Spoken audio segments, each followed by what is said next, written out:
र जोइन्टली पनि भन्ने गर्छ त्यसले यो जोइन्टली भनेको अलि फरक पार्ट पनि हो पहिला चाहिँ हामीले जोइन्ट प्रडक्ट प्राइसिङ भन्थ्यो अहिले आएर मल्टी प्रडक्ट प्राइसिङ भनेर टाइटल आएको छ मल्टी प्रडक्ट भनेको के हो त मोडर्न फर्महरू they produces more than one goods भन्छ है एट अ टाइम एकभन्दा बढी प्रडक्सन गर्छन् तिनीहरूले किनकि यो चाहिँ एउटा प्रफिट म्याक्सिमाइजिङ मोडल छ एउटा चाहिँ के हो त मार्केट एउटा स्ट्राटेजी हुन्छ how to capture the market by producing more than one goods अनि यो more than one goods jointly production गर्दा के हुन्छ there may be the chance of के हो त नट गेटिङ द लसमा अनि एउटाले रिकभरी एउटाबाट घाटा भयो भने अर्कोले के हो त रिकभरी गर्न सक्छ so that the modern firms produces more than one goods at a time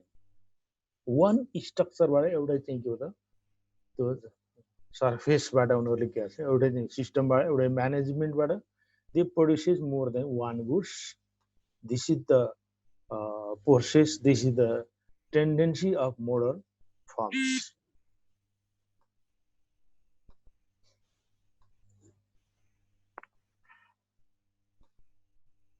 तपाईँको अब यो मोडर्न फर्म्स प्रड्युस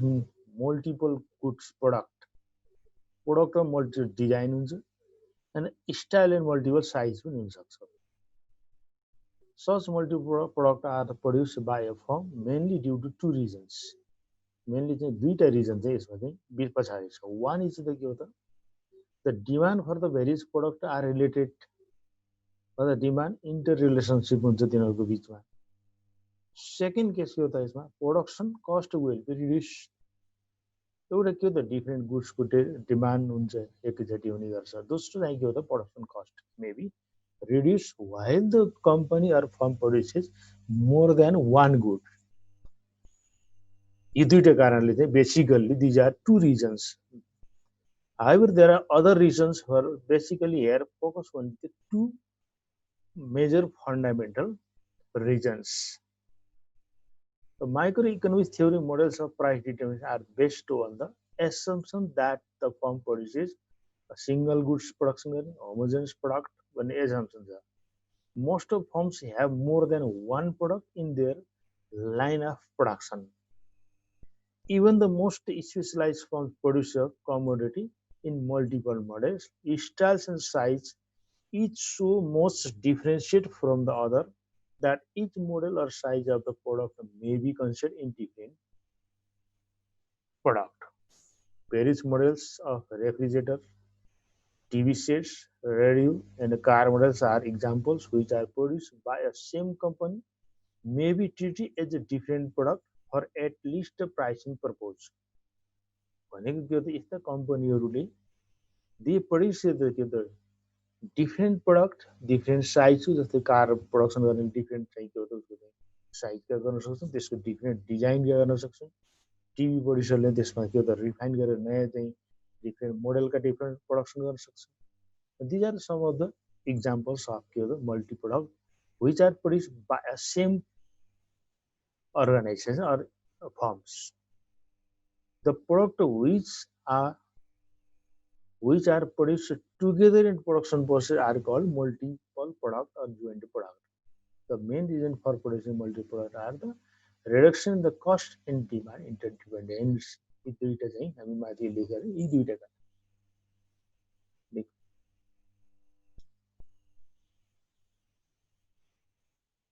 ओके भनेको jointly more than one goods production गर्ने प्रोसेसलाई we can say multiple product अनि त्यसलाई प्राइसिङ किन चाहिँ वाइ भन्दाखेरि दुईटा मेजर मेनली टु कजेजहरू एउटा रिडक्सन इन कस्ट अर्को डिमान्ड आर इन्टरडिपेन्डेन्स डिमान्डहरू एक अर्कोसँग इन्टरडिपेन्डेन्स हुने गर्छ त्यस कारण के हो त modern firm produces more than one goods at a same periphery at a same circumstances यो सिस्टम अहिले चाहिँ हामीले भेट्न सकिन्छ बेसिकली रेफ्रिजरेटरहरू TV set radio car and so on एउटा मोबाइल पनि हुनसक्छ मोबाइल सेट हुन्छ यसको चाहिँ कति जिबीको गर हुन्छ त्यसको चाहिँ क्यापासिटी कति गर्ने this may be the some of the examples of multiple product pricing यसलाई Multiple product में various models are so different that consumer view them as different product, and in the same cases the perfect substitutes for each other. Different goods को के होते एकअर्कामा perfect substitute हुन सक्छ. Product has different यार अब यसलाई कसरी डिटरमाइन गर्ने त how to show the price and output under this product भने यसमा के हो त product has different average revenue and marginal revenue curves, and that one product of firm competes against the other product. एउटा फर्मले के हो त अर्को प्रोडक्टसँग कम्पिट गरिरहेको हुन्छ. The pricing under this condition is known as the multi-product pricing or product line pricing भन्ने गर्छ. The major problem in pricing multiple products is that each product has a separate demand curve. यी दुईटै प्रत्येक फर्मको के हुन्छ product separate demand curve चाहिँ जरुरी हुन्छ. All of them are produced under the organization by interchangeable production facilities हुन्छ यसमा. They have only one inseparable marginal cost curve. Marginal cost curve चाहिँ एउटा के हुन्छ एउटा चाहिँ inseparable हुन्छन् अरु के हुन्छ they are the separable हुने गर्छ. If AR and MR are separate for each product, cost curves AC and MC will inseparable. भनेको revenue केसेसमा यिनीहरु चाहिँ सेपरेबल भयो भने कस्ट केसेसमा के हो त यो चाहिँ इनसेपरेबल हुने गर्छ. यो चाहिँ बुझ्नु पर्यो. हामी यो फिगरबाट हेर्न सकिन्छ. Therefore, a marginal rule of pricing cannot be applied instead of way to fix the price each product separately. यसलाई चाहिँ हामीले चाहिँ सेपरेटली रुललाई मार्जिनल रुललाई चाहिँ सेपरेट गर्न सकिने भएन. The solution is similar to the one implied to illustrate third degree price discrimination मा यो चाहिँ basically यस्तो चाहिँ देखिन सक्छ. As a discriminative monopoly tries to maximize its revenue in all its markets, so does the अब यहाँ के हो त यो मल्टिपल प्रोडक्ट केसेसमा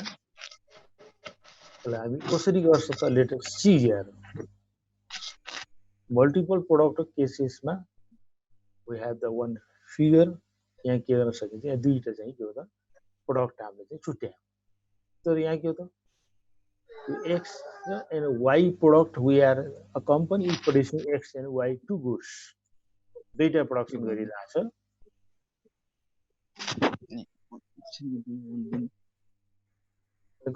त्यो त भन्दाखेरि there are two goods, same company is producing two goods X and Y. अब यो चाहिँ AR भनेको चाहिँ AR is the demand curve of the product X and DY is the demand curve of the product Y छ. अनि MR भनेको हाम्रो के हो त प्रोडक्ट X को चाहिँ MR के छ अनि यो अर्को चाहिँ के हो त MRY भनेको प्रोडक्ट अफ Y हो. यहाँ हामीले त्यो marginal revenue curve equal marginal revenue कर्भबाट हामीले डिराइभ गरेका छौँ. हामी यो चाहिँ एक्स एक्सिस चाहिँ प्यारलल छ भने हियर इज एमसी इज के हो त सिंगल एमसी. त्यो एमसी के हो त एमसी र एमआर इन्टरसेक्टिङ पोइन्टलाई हामी के हो त इक्विलिब्रियम भन्छौँ. तर के हो त भन्दाखेरि यहाँ हामी यहाँ ल्यायौँ तर हामी के हो त यो पोइन्टलाई एट दिस पोइन्ट यसलाई ई पोइन्ट हामी गर्न सकिन्छ. यो पोइन्टमा के हो त मार्जिनल रेभेन्यू र मार्जिनल कस्ट कर्भ आर के हो त इन्टरसेक्ट छ. यसलाई this is known as the equilibrium point. अब हियर के हो त यसमा हामी के हो त यहाँ हामीले के हो त यसको प्राइस चाहिँ के हो त उनीहरूले यसको बेसिसमा इक्विलिब्रियम जहाँ पोइन्टबाट काटेको छ त्यसलाई हामीले एआरमा टच गरेका छ भने हामीले कति प्रफिट गर्छ भन्दाखेरि all both the projection the objective of firm के हो त इज टु मेक्सिमाइज प्रफिट हो. उसले के हो त भन्दाखेरि सिंगल गुड्स प्रोडक्सन गरेर प्रफिट मेक्सिमाइज गर्नुभन्दा मल्टी गुड्सहरू प्रोडक्सन गर्ने र त्यसको बेसिसमा they try to maximise their profit हो. त्यस कारण यहाँ के हो त objective of firm basically monopoly फर्ममा के हुन्छ इज टु मेक्सिमाइज प्रफिट हो. त्यस कारण लसमा बेयरिङ भन्दा पनि उनीहरूको प्रफिट ओरिएन्टेड हुनाले के हुन्छ मल्टिपल प्रोडक्ट गर्दा पनि they attain the profit margin. त्यस कारण के हो त यो इक्विलिब्रियम पोइन्ट भन्दा माथि के छ यसले अब कुनै प्राइस योभन्दा माथि एटेन गर्छ भने यसले P2 प्राइस डिटरमाइन गर्छ. यो लाइनले एआरले जहाँ काटेको छ त्यहाँ चाहिँ के हो त यो यसको प्राइस हो. यो पोइन्ट जस्तै यो P2 भनेको के हो त यो एक्स वाईको प्राइस हो भने P1 भनेको एक्सको प्राइस हो. अब हामीलाई एसीको जरुरी भएन एसी देखाउनु जरुरी पर्दैन यसमा. त्यस कारण के हो त यो एमसी र एमआर इन्टरसेक्टिङ पोइन्ट इक्विलिब्रियम हो भने यो चाहिँ यसले एमआर लेको यो लाइनले के हो त इक्वल मार्जिनल रेभेन्यू लाइनलाई यसले डिफाइन गर्छ.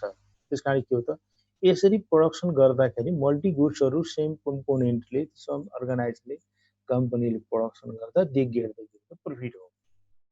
भनेको के हो भन्दाखेरि एउटै कम्पनीले एउटै प्रिमिसेस एउटै म्यानेजमेन्ट एप्लाई गरेर के हुन्छ त डिफ्रेन्ट साइजका प्रोडक्सनहरू गर्न सक्छ डिफ्रेन्ट डिजाइनका गुड्सहरू प्रोडक्सन गर्छ हैन अनि त्यसको बेसिसमा they try to maximise profit अहिलेको यो चाहिँ प्र्याक्टिसेस के हो त मोडल फर्मको प्र्याक्टिसेस अहिले यो चाहिँ आइरहेछ यो फिगरलाई चाहिँ यहाँ चाहिँ के हो हामीले यसमा देखाइरहेछ यु चेक द्याट कफ छ यो चाहिँ के हो त के गरिरहेछ यु क्यान चेक द्याट यही कुरोले डिफाइन गरिरहेछ र यसमा के हो त भन्दाखेरि हेन्स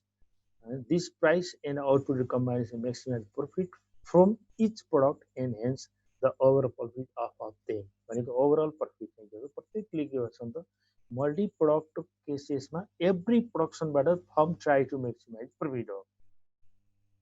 त्यस कारण के हो त यसमा के हुने भयो त कस्ट मिनिमाइजेसन भयो हैन जस्तै म्यानेजमेन्ट उठेपछि म्यानेजरियल कस्ट कम हो हैन अब तपाईको बिल्डिङ वाला अथवा त्यसको चाहिँ ल्यान्डको एरियाको चाहिँ के हो त रेन्टको कस्ट त्यसमा मिनिमाइज हुन सक्ने भयो हैन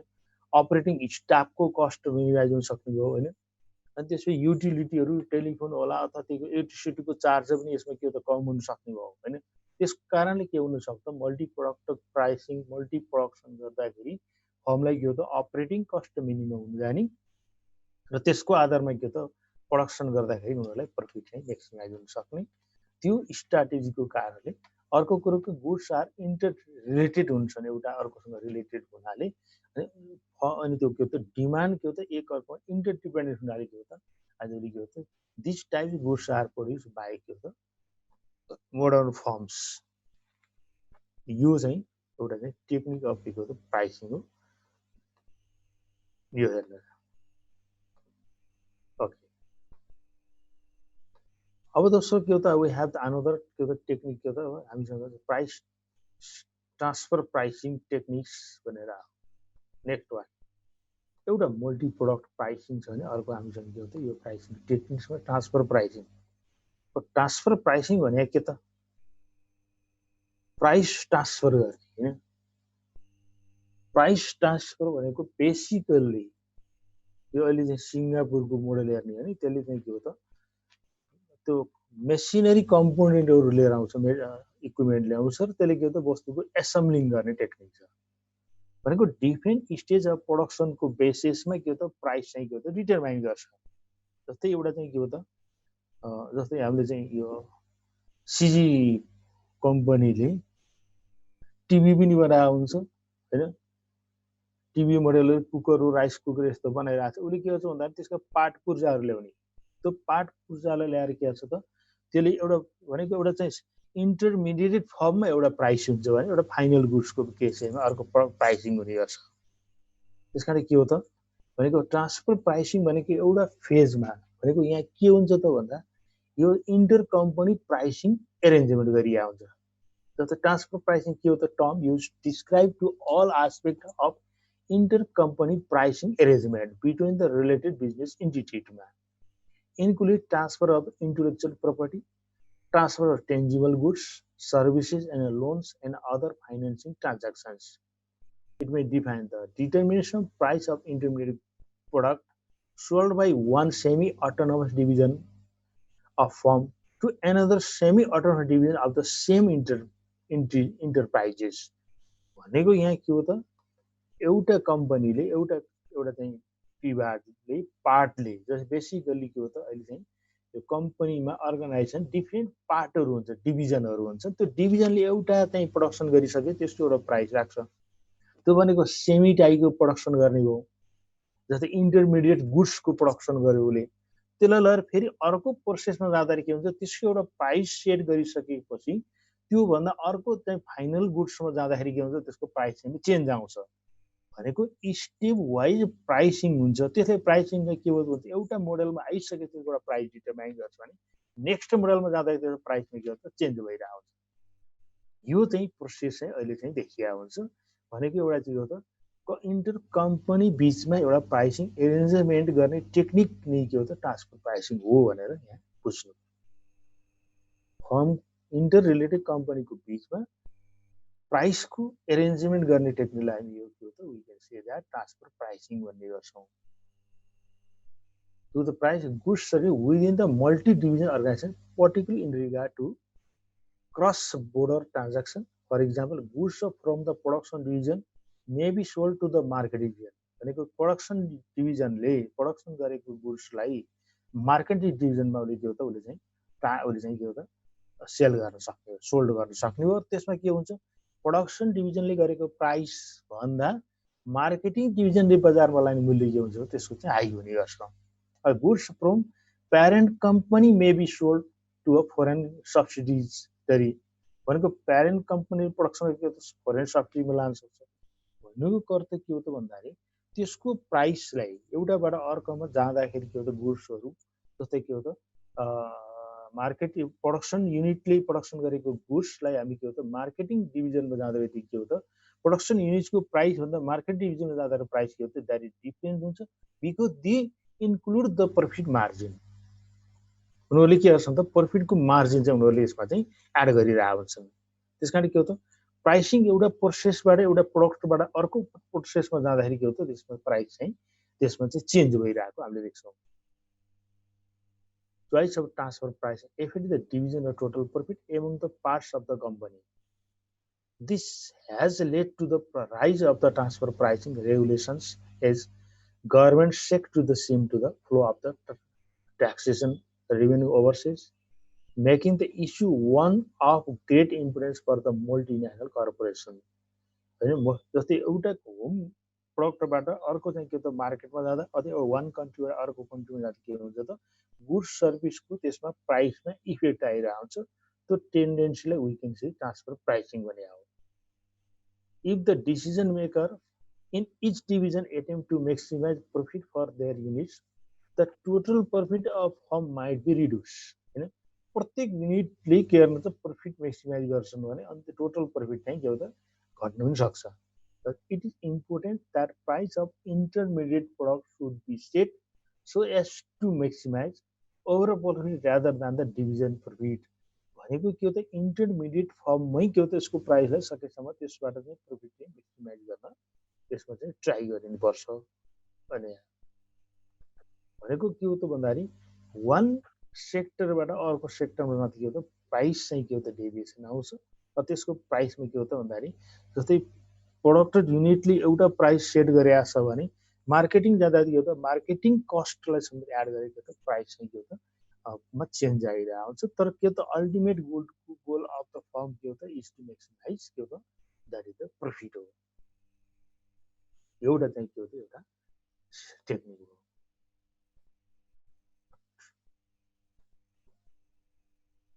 ट्रान्सफर प्राइसिङ दुईटा पार्ट छ एउटा त transfer pricing with no external market external market छ नि फर द इन्टरमिडिएट गुडको एक्सटर्नल मार्केट नभएको केसेसमा ट्रान्सफर प्राइसिङको एउटा पोइन्ट आयो दोस्रो चाहिँ के हो त भन्दाखेरि transfer pricing with external market भन्छ होइन एउटा चाहिँ no external market for the intermediate goods भने के हो त भन्दाखेरि फाइनल गुड्सको प्रोडक्सन गर्नुभन्दा जुन स्टेजको प्रोडक्सन छ त्यसलाई हामी के हो त इन्टरमिडिएट गुड्स भन्ने गर्छौँ सपोज टु के हो त सुगर एउटा किसानले सुगर प्रोडक्सन गर्यो उहुलाई के हो त डाइरेक्टली हामी के हो त त्यसलाई युज गर्न सक्छौँ एउटा प्राइस हुन्छ त्यस्तै आएर के हो त त्यसले चाहिँ के हो त अर्को स्टेजमा जुसले बनाउँछ जुस बनाउनेले के गर्न सक्छ त्यसको अर्को प्राइस हुनसक्छ त्यसले प्राइस एड गरिरहेको हुन्छ त्यसको तेस्रो स्टेजमा के हो त सुगर मिलले के गर्छ त्यसलाई त्यसको एउटा प्राइस चाहिँ अर्को किसिमले उसको प्राइस सेट गरिरहेको हुन्छ भने इन्टरमिडिएट गुड्सको एक्सटर्नल मार्केट भएको अवस्थाको ट्रान्सफर प्राइसिङ इन्टरमिडिएट गुड्सको चाहिँ एक्सटर्नल मार्केट नभएको अवस्थाको के हो त त्यसको चाहिँ प्राइसिङ हुने गर्छ जसको चाहिँ के हो त एक्सटर्नल मार्केट हुन्छ त्यसको एउटा प्राइस हुन सक्ने हो जसको एक्सटर्नल मार्केट छ त्यसको एउटा प्राइसिङ हुन्छ यी दुईटा बेसिसमा यसलाई हामीले अब्जर्भ गर्न सकिन्छ suppose there is no external demand for the intermediate product हैन सहायक गुड्स वस्तुको इन्टरमिडिएट गुड्स भनेको त सहायक वस्तु produced by a division of the enterprises production when the division producing the intermediate product can sell it may internally to another division of the enterprise भनेको के हो त एउटा डिभिजनबाट इन्टरनल्ली अर्को डिभिजनमा जाँदा एउटा प्राइस हुन सक्ने भयो तर त्यसको के हो त भन्दा एक्सटर्नल मार्केट नभएको केसेसमा वान डिभिजनबाट एउटा विभागबाट अर्को विभागमा जाँदा के हो त्यसको एउटा प्राइसिङ सेटअप गरिया हुन्छ भनेको इन्टरनल्ली त्यो एउटा चाहिँ के हो त एक अर्कोमा ट्रान्सफर गरिया हुन्छ र प्राइसमा धेरै नेरी त डिफरेन्ट हुनसक्छ we have assumed that 1 unit of the intermediate product is required to produce 1 unit of the final product. The quantity produced of the final product is equal to the quantity produced of the intermediate goods. भनेको intermediate गुड्सको quantity र final गुड्सको quantity के हो त्यसमा चाहिँ बराबर भएको अवस्था हुनुपर्छ भने है यसमा अब यस्तो केसमा कसरी प्राइसिङ सेटिङ गरिरहेछ त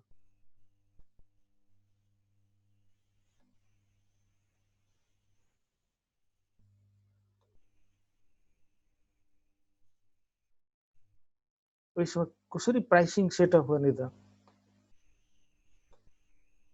यसमा चाहिँ अब यो डिफाइन छिटो आयो यसमा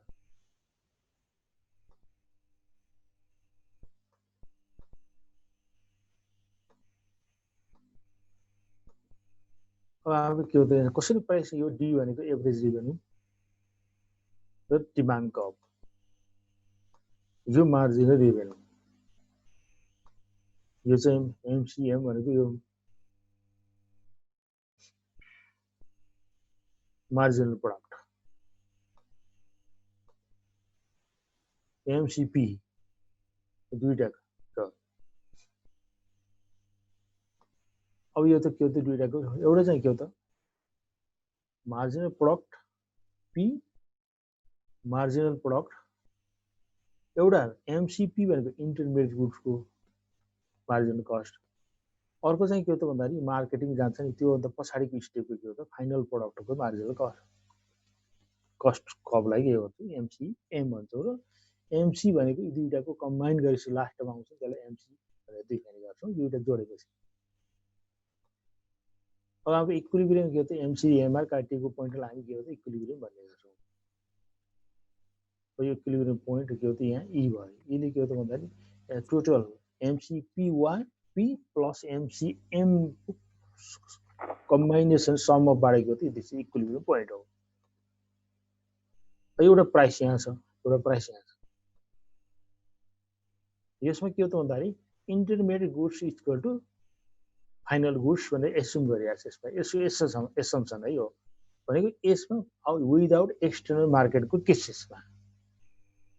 भनेको के हो त भन्दाखेरि फाइनल गुड्स बराबर इन्टरमिडिएट गुड्स हुन्छ भन्ने अनुमान हो यसमा भनेको यहाँ के हो त इक्विलिब्रियम पोइन्ट यसको एउटा पोइन्ट हो अब यहाँ हाम्रो यो चाहिँ के हो त यो चाहिँ फाइनल गुड्सको चाहिँ हाम्रो के हो त मार्जिनल कस्ट इन्टरमिडिएट गुड्सको भन्दा फाइनल गुड्सको चाहिँ कस्ट चाहिँ के हो त मार्जिनल कस्ट चाहिँ कम पर्ने रहेछ तर यहाँ हामीले के हो त दुईटाको प्लस गरेर कम्बाइनेस गरेर एग्रिगेट मार्जिनल कस्टको बेसिसमा वी डिटरमाइन के हो त हामीले चाहिँ के गर्छौँ त्यसको इक्विलिब्रियम पोइन्ट फाइन्ड आउट गर्छौँ on the basis of this हामीले के हो त यहाँ प्राइस डिटरमाइन गर्छौँ अब यहाँ दुईटा प्राइस आयो यो फाइनल गुड्सको प्राइस यति हुन सक्ने हो ट्रान्सफर प्राइस भनेको इन्टरमिडिएट गुड्सको प्राइस यहाँ त यति हुन सक्ने भयो यी दुईटाको सम अफ गऱ्यौँ यो चाहिँ एमसी आयो एमसीले एमआईलाई इन्टरसेक्ट गरेको पनि इक्विलिब्रियम पोइन्ट हो अनि यसबाट हामी पर्पेन्डिकुलर ड्र गऱ्यौँ यसमा यो भनेको के हो त final product equal to intermediate goods assume गरे प्रोडक्ट एस्युम गऱ्यौँ त्यसको बेसिसमा हामीले यहाँ प्राइस डिटरमाइन गऱ्यौँ अब हेर्नुहोस् यहाँ ट्रान्सफर प्राइसिङ कसरी गर्छ त यो पिटी भनेको ट्रान्सफर प्राइसिङ हो is the external demand curve अथवा demand curve of the final product of the marketing division. MR is the corresponding margin revenue curve of the final product. यो MR भनेको दुईटालाई combine राखेको छ यार MR भनेको intermediate good product and final good product हो के हो त एउटा चाहिँ marginal revenue MC is the marginal cost of final product processed by the marketing division and MCP is the marginal cost of the intermediate product of the production division. Production डिभिजनले determine गरेको प्रोसेसमा determine गरेको त्यो त marginal cost curve चाहिँ MCP हो भने marketing डिभिजनले अन्तिममा चाहिँ के हो त डिटरमाइन गरेको के हो त मार्जिनल कस्ट कर्भ MCM हो. By the vertical summation of the marginal cost, vertical summation of the marginal cost भनेको यसको दुईटालाई हामी vertical summation गर्यौं अनि यहाँ के हो त MCM and MCP we get the total marginal cost of the final product. यो फाइनल cost को यी दुईटा जोडेर के गर्नु त हामीले यी दुईटाबाट के हो त यहाँ फाइनल चाहिँ के हो त यसको चाहिँ MCP निकाल्यौं. यहाँ के हो त एउटा मार्केटिङ डिपार्टमेन्ट छ, अर्को के हो त प्रोडक्ट डिपार्ट छ. एउटा मार्केट डिपार्टले एउटा चाहिँ के हो त यसले चाहिँ मार्जिनल कस्ट यो भयो, अर्को के हो त भन्दा नि प्रोडक्ट डिपार्टले चाहिँ डिटरमाइनको मार्जिनल कस्ट कप के हो यो भयो. यी दुईटा कम्बाइन गरिसकेपछि के हो त्यो चाहिँ टोटल बजारमा आउँदा जुन रेट आउँछ नि एउटा ती दुईटा प्लस गरिसकेपछि आउने के हो त एउटा चाहिँ मार्केटको अन्तिम चाहिँ के हो मार्जिनल कस्ट कप यो. अब त to maximize profit the firm will equate its marginal revenue with its total marginal cost. यसले इक्विलिब्रियम प्राइसिङ डिटरमाइन गर्नु उसले के गर्ने एमसी र एमआर चाहिँ इन्टरसेक्टिङ हुनुपर्छ भनेर हाम्रो कमन एउटा फिलोसफी हो. Equilibrium condition of the firm हो. यो प्रिभियसमा पनि हामी के हो त how is price and output determine under perfect competition monopoly and so on भनेका छौँ. त्यस्तै यहाँ के हो त यसको चाहिँ प्राइस डिटरमाइन गर्ने एउटा इक्विलिब्रियम प्राइस डिटरमाइन गर्ने वान अफ द टेक्निक के हो त भन्दाखेरि एमआर एमसी इक्वालिटी हुनुपर्ने. MC should cut MR from below भन्ने प्रि एसम्पसन हामीसँग त्यसलाई हामी फलो गर्यौँ. अनि अब यहाँ it's perfect maximising point is यहाँ चाहिँ इक्विलिब्रियम गरिसकेपछि पर्फेक्ट पोइन्ट हो. यसलाई इक्विलिब्रियम एट विच क्यू एउटा सरी यहाँ के हो त यहाँ क्यू एम कति प्रोडक्सन गरियो भन्दाखेरि यहाँ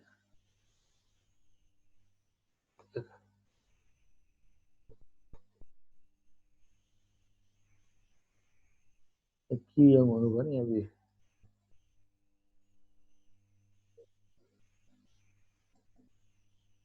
त्यो क्युएम इक्वल टु बराबरको उसले चाहिँ के हो यहाँ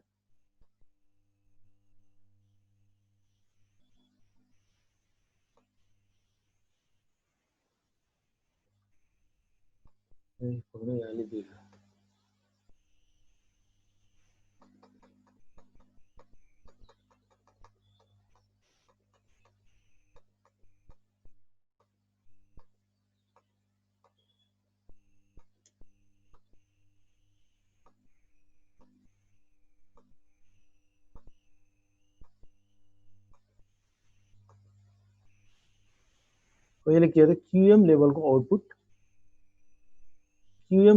आउटपुट इज प्रोड्युस अथवा क्युएम भनेको के हो त यो पीएम प्राइसमा यति प्रोडक्सन गर्न सक्ने भयो.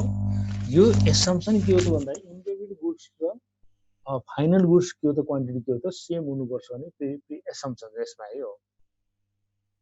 For production of 1 unit final product requires 1 unit intermediate goods भन्यो एउटा इन्टरमिडिएट बराबर एउटा फाइनल गुड्स हुन्छ नि प्रि एसम्पसन हो. एउटा इन्टरमिडिएट गुड्सबाट अर्को फाइनल गुड्स आउँछ भन्ने एसम्पसनको बेसिसमा. त्यसकारण के हो त quantity of final goods equal to quantity of intermediate goods. एउटा सहायक वस्तुबाट एउटा के हो त हामीले फाइनल गुड्स निकाल्न सकिन्छ. यो एसम्पसनको बेसिसमा यहाँ के हो त भन्दाखेरि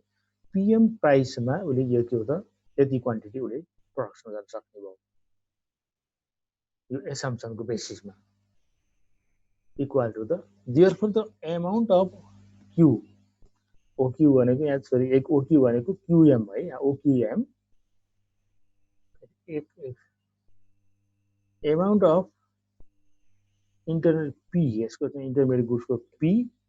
इक्वल टु के हुने भयो त एमाउन्ट अफ के हो त फाइनल गुड्सको क्वान्टिटीसँग बराबर हुन्छ. त्यसकारण पीटी प्राइसमा यो पीटी उसले चाहिँ के भन्छ पीटीमा भनेको इन्टरमिडिएट गुड्सको प्राइस चाहिँ पीटी हुने भयो. त्यो पीटी प्राइस उसको छ. पीटीमा उसले चाहिँ के हो त यो बराबरको अथवा के हो त यसले चाहिँ यो ओ P1 बराबरको उसले चाहिँ के हो त आउटपुट गर्छ भने उसले चाहिँ प्रोडक्सन गर्ने के हो त यसको चाहिँ प्राइस कति भने हो क्यू PB बराबरको प्राइस हुन सक्ने हो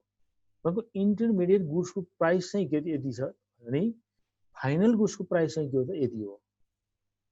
अब त transfer price PT equal to marginal cost of the production of unit यदि हैन ट्रान्सफर प्राइस भनेको के हो त भन्दाखेरि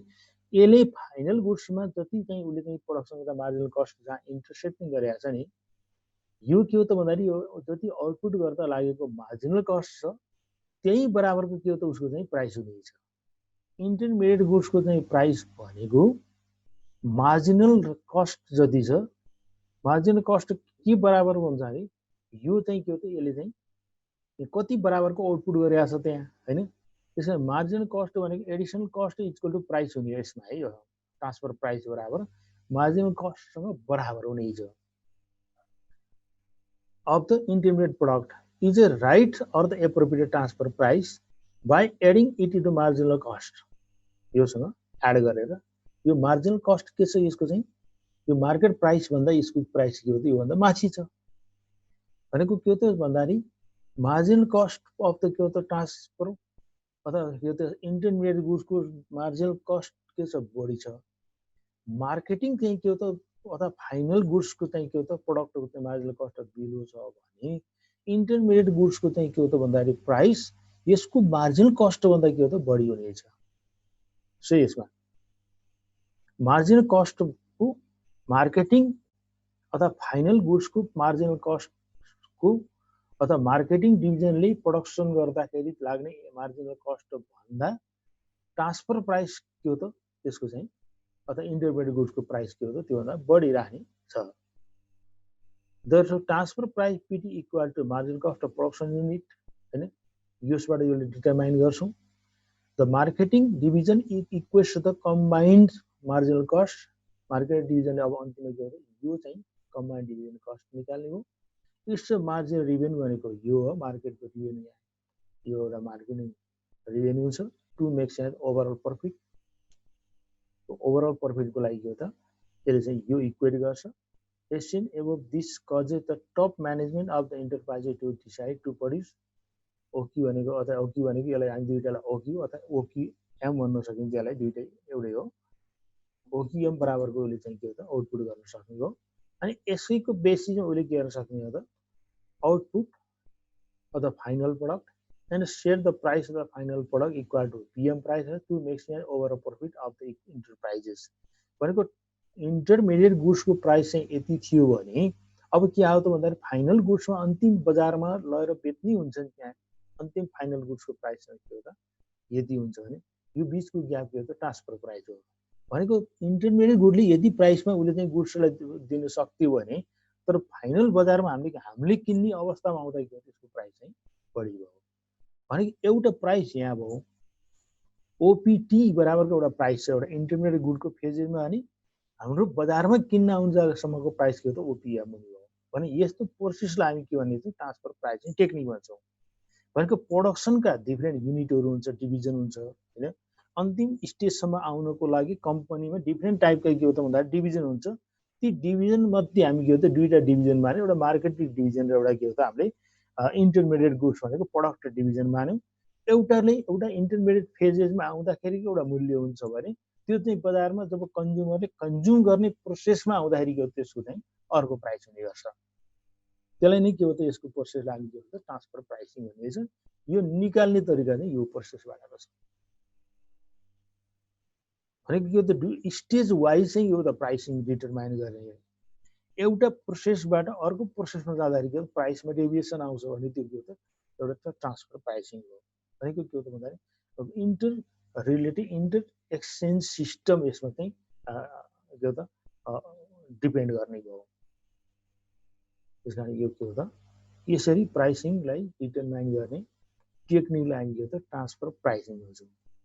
अब यसमा के हो त ट्रान्सफर प्राइसिङ अर्को के हुन्छ त transfer pricing when external market हुँदाखेरिको केसमा के हुन्छ त transfer pricing when there is external market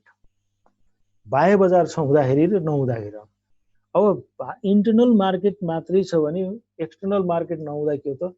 यो बराबर यो हुन्थ्यो यसमा यो अरू केही फरक छैन यसमा भनेको इन्टरनल मार्केट एक्सटर्नल मार्केट हुँदाखेरि र एक्सटर्नल मार्केट नहुँदाको डिफरेन्सिएस के हो त भन्दाखेरि यो आउटपुटमा चाहिँ फरक आउने हो। अघि क्युएम इक्वल टु के हो त क्युपी थियो भने intermediate goods one intermediate good equal to one final goods भन्ने प्री एसम्पसन दियो भने यसमा के हो त यहाँ चाहिँ फरक देखियो एक्सटर्नल मार्केट हुँदा। Let us suppose there is external market for the intermediate product produced by the production department of. The intermediate product is supplied by the production department to the market department as well as external market. भनेको के हो त भन्दाखेरि intermediate production गर्ने डिपार्टले अथवा production डिपार्टले marketing डिपार्टसम्म के हो त त्यो वस्तुलाई त्यसले चाहिँ के हो त सप्लाई गर्ने भयो। त्यहाँ आउँदाखेरि के त उसले डिपार्टमा आउँछ अथवा एक्सटर्नल मार्केटमा लान सक्ने हो। दुईटा पोसिबिलिटी यसमा we find the two possibility. एउटा चाहिँ के हो त भन्दाखेरि इन्टरनल डिपार्टमेन्टले मार्केट डिपार्टसम्म अथवा उसले चाहिँ एक्सटर्नल मार्केटमा लान सक्ने सम्भावना देखियो। जस्तै यहाँ हामीले त्यो प्राइस यो फिगरमा के हो त price PT is equal to the marginal cost. यो अघि जस्तै दुईटा केस के हो त जोडेर हामी निकाल्यौँ। एक्सटर्नल मार्केट नहुँदाको अवस्थाको फिगर यसमा थोरै फरक मात्रै हो। एक्सटर्नल मार्केट हुँदाखेरि यहाँ क्वान्टिटीमा फरक ट्रान्सफर प्राइसिङ जुन छ नि यो चाहिँ के हो त इन्टरमिडिएट गुड्सलाई के हो त उसले चाहिँ के हो त बाह्य बजारमा लान सक्ने हो अथवा इन्टरनल्ली चाहिँ त्यो के हो त त्यो त्यही भित्र मार्केट डिपार्टमा सिधा पनि लान सक्ने सम्भावना भएको हुनाले यो फिगरमा चाहिँ यति चाहिँ फरक देखियो। Marginal cost of the production damage at point is यसमा चाहिँ यो चाहिँ देखियो हैन। And therefore it will produce OQP of the intermediate product. यो चाहिँ यहाँ इक्विलिब्रियम भयो।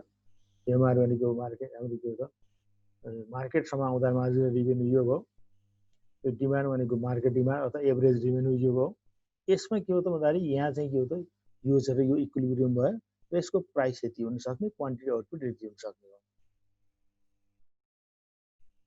मार्जिनल यसमा price there exit external market for the intermediate. अब यहाँ के हो त एक्सटर्नल मार्केट छ भन्ने एउटा एसम्पसन छ है। यस by adding transfer pricing PT transfer pricing adding गरेपछि to the marginal cost cup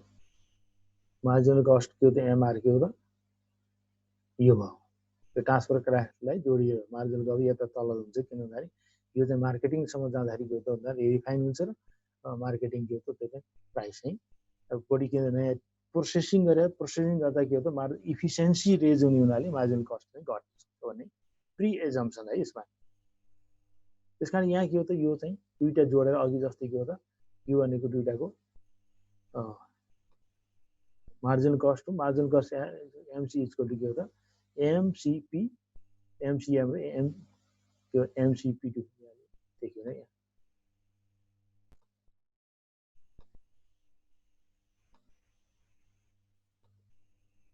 यो चाहिँ मार्जिनल कस्टमा के हो त पिटी जोड्ने हो। यो भनेको के हो त एमसीपी भनेको के हो त यो पिटी हो भने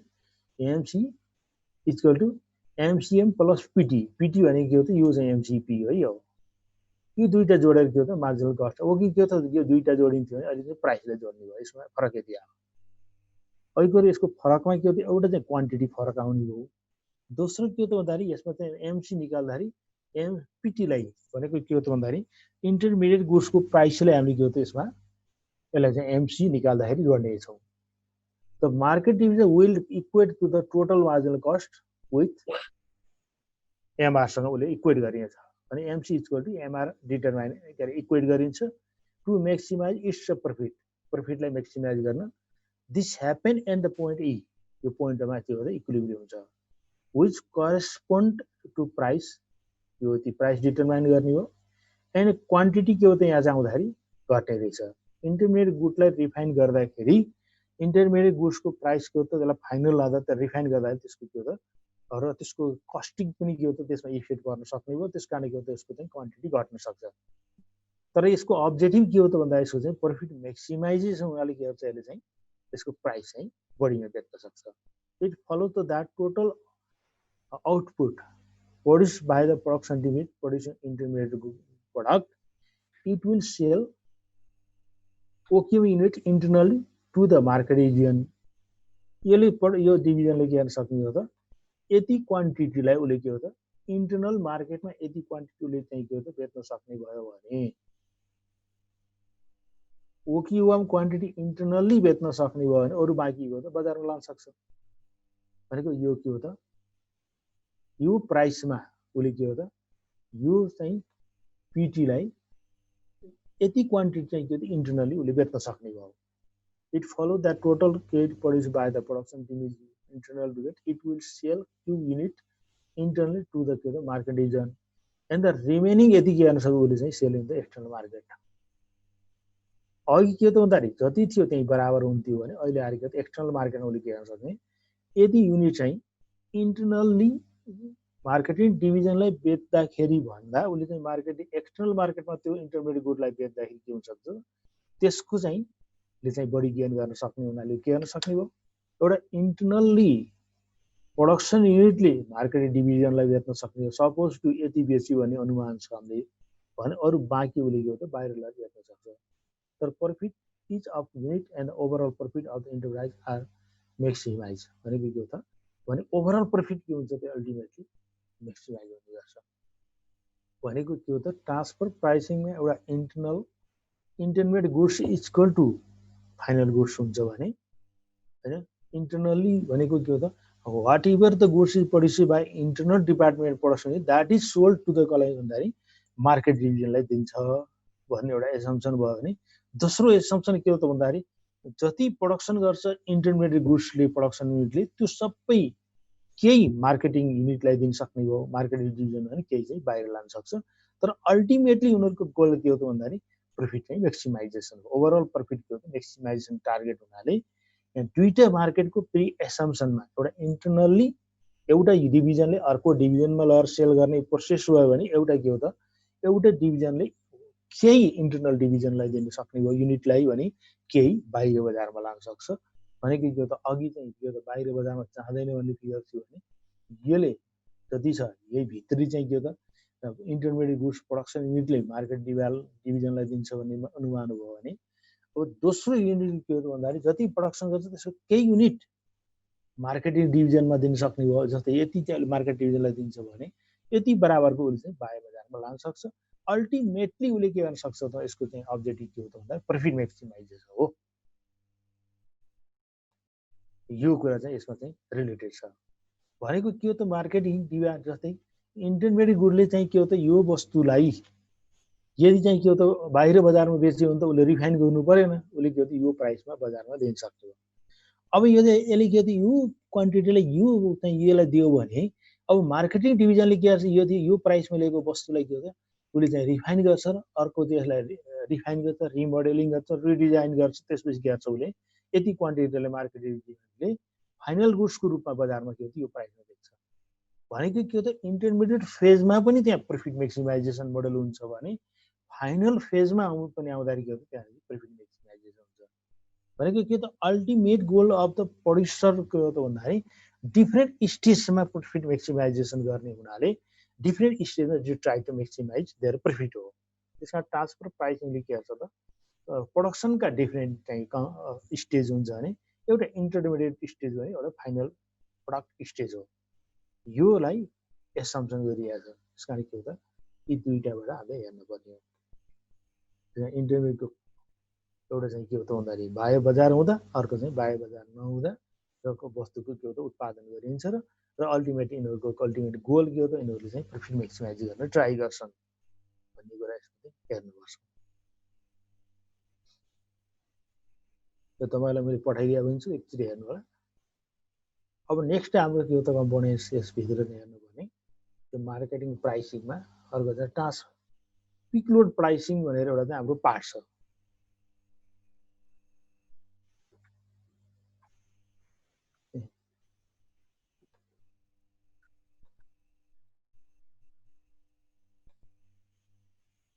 प्राइसिङ टेक्निकमा पिक लोड प्राइसिङ हुन्छ पिक लोड प्राइसिङ भन्ने कुरा सिम्पली हामीले बुझ्नु भनेको हो त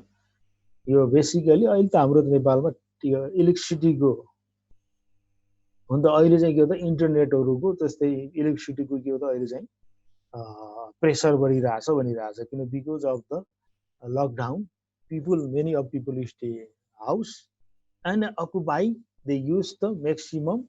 level of internet. जस्तै अहिले हामीले के हो त हिजो के हो त लकडाउन आउँदा हामी क्लासमा चाहिँ डिस्कसन गर्दै अहिले के हो त we are using the internet हो। त्यसकारण के हो त यहाँ इन्टरनेटको अहिले के हो त भन्दाखेरि ओभर युज भइरहेछ हो। यहाँ अब पिक लोड प्राइसिङ यो this is the one of the technique है। यसमा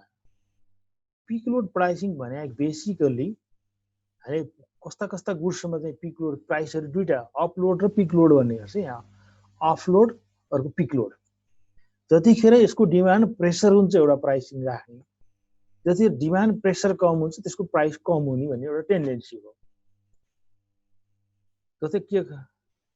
इलेक्ट्रिसिटीले के गर्छ भन्दाखेरि चाप भएको बेला के हो त भन्दाखेरि ओभर चाहिँ के हो त उसको प्रेसर हुँदाखेरि त्यसको प्राइस के हो त एउटा हुन सक्छ भने प्रेसर कम हुँदाखेरि त्यसको के हो त त्यतिखेर डिमान्डको प्रेसर कम हुँदा त्यतिखेर के हो त प्राइस चाहिँ कम हुने गर्छ। यस्तो टेक्निकले हामीले पिक लोड र अफलोड भनेर डिफाइन गर्छौं। Peak load pricing technique is use in case of the those goods which can be store and demand changes. यो पिक लोड प्राइसिङ मोडल कहाँ युज हुन्छ भन्दाखेरि जुन वस्तुलाई हामी स्टोर गर्न सकिँदैन, जुन वस्तुलाई हामी स्टोर गर्न सकिन्छ त्यस्ता गुड्स केसेसमा अब के हो त पिक लोड अपलोड अनि एउटा सेम प्राइस लेभल डिटरमाइन गर्छ। त्यसमा भने जुन गुड्सलाई हामीले चाहिँ स्टोर गर्न सकिँदैन, चाहिँ रिजर्भ गरेर राख्न सकिँदैन त्यस्ता गुड्सको केसेसमा हामीले के हो त यसमा प्राइसको चाहिँ पिक लोड प्राइसिङ टेक्निक चाहिँ एप्लाई गरिरहेको हुन्छ। पिक लोड र अफलोड भनेर दुईटा देखाइरहेको हुन्छ। This model of price is used in case of goods like transportation, electricity, telephone, internet, etc. जस्तै अब एयर ट्रान्सपोर्टेसनमा एयरलाइन्समा पनि के हुन्छ तपाईलाई थाहा हुन्छ 5 मिनेट अगाडिको टिकट र 5 मिनेट पछाडि टिकटमा त्यसको प्राइस चाहिँ फरक परिरहेको हुन्छ नि त हैन। This is the one of the example of air टिकेटिङमा। जस्तै बसको टिकटमा पनि के हुन्छ त त्यतिखेर प्रेसर नहुँदारीको एउटा चाहिँ टिकटको प्राइस र प्रेसर हुँदारीको प्राइस के हो त त्यसमा चाहिँ बस फेयरमा फरक परिरहेको हुन्छ। र इलेक्ट्रिसिटीमा के हो त्यसको डिमान्ड चाहिँ एक्सेस डिमान्ड गरियो भने त्यतिखेर प्राइस बढी हुन्छ अनि नर्मल डिमान्डको प्राइस के हो त कम हुन्छ। जस्तै टेलिफोनमा पनि त्यही हो, त्यस्तै इन्टरनेटमा पनि त्यो हुन्छ। जस्तै पहिले चाहिँ के हो त demand for the electricity and the telephone is high at day भनेको के हो त भन्दाखेरि बेसिकली प्रेसर कम हुँदा र अथवा कतिकाहीँ के हो त युजिङको क्यापासिटीको आधारमा पनि के हो त प्राइस चाहिँ तल र माथि हुन सक्छ हैन। जस्तै यो टेलिफोनमा अनि राति 10 बजेपछि के हो त टेलिफोन सस्तो, नेट सस्तो भनेर आइरहेको हुन्छ नि त्यसमा हैन। अनि त्यो एउटा पिरियडमा एउटा टाइम पिरियड हुन्छ जुन पिरियडमा ओभर एक्स भन्छ त्यतिखेर चाहिँ त्यसको प्राइस चाहिँ बढी लिने चलन चल्ती गरिरहेको हुन्छ। Higher price should be charge at a peak load time because of the high demand and the lower price would be changed off time. Off time भनेको जतिखेर कम युजिङ गरे हुन्छ त्यतिखेर प्राइस चाहिँ कम हुन्छ। त्यसमा कहिलेकाहीँ के हो त यो एनटिसीले अथवा त्यो एनसेलले के गर्छ राति बिहान 10 बजेदेखि बिहान 10 बजेमा यति रुपियाँमा कल 0. यति पर युनिटको पैसा चाहिँ 0.5 भनेर आइरहेको हुन्छ। त्यो भनेको के हो त भन्दाखेरि त्यो पिरियडमा पिपल सुत्ने हुनाले त्यसको डिमान्ड कम हुनाले युजरलाई त्यसको कन्जम्सनलाई कन्टिन्युटी गराउनु के हो त भन्दाखेरि उनीहरूले प्राइसमा चाहिँ डेभिएसन ल्याइरहेको हुन्छन्। यस्तो टेक्निकलाई हामी के हो त पिक लोड प्राइसिङ टेक्निक भन्ने गर्छौँ। भनेको डिमान्डको प्रेसरको बेसिसमा प्राइस चाहिँ के हो त चेन्ज हुने सिस्टम हुन्छ जुन चाहिँ के हो त नन स्टोरेबल गुड्सको केसेसमा यो एप्लाई हुन्छ। स्टोरेबल गुड्सको केसमा हुँदैन भने नन स्टोरेबल गुड्सहरू जस्तै एयर ट्रान्सपोर्टेसन भनेको त स्टोर त होइन, जति चाहिँ हामीले ट्रान्सपोर्टेसन रन गरौँ त्यति फाइदा हुने हो। इलेक्ट्रिसिटी जति युज गरौँ, टेलिफोन जति युज गरौँ, इन्टरनेट जति युज गरौँ यसलाई के हो त हामीले प्रिजर्भ गरेर राख्न सक्दैनौँ। त्यस कारण के हो त यस्ता गुड्सको केसेसमा डिमान्डको प्रेसरको बेसिसमा के हो त्यसको प्राइस चाहिँ डिटरमाइन गर्ने गर्छ। त्यसलाई हामी के हो त पिक लोड प्राइसिङ टेक्निकबाट हामीले ल्याउन सक्छौँ। पहिला पिक लोड प्राइसिङमा हामी यहाँ ल्याउन सकिन्छ। एउटा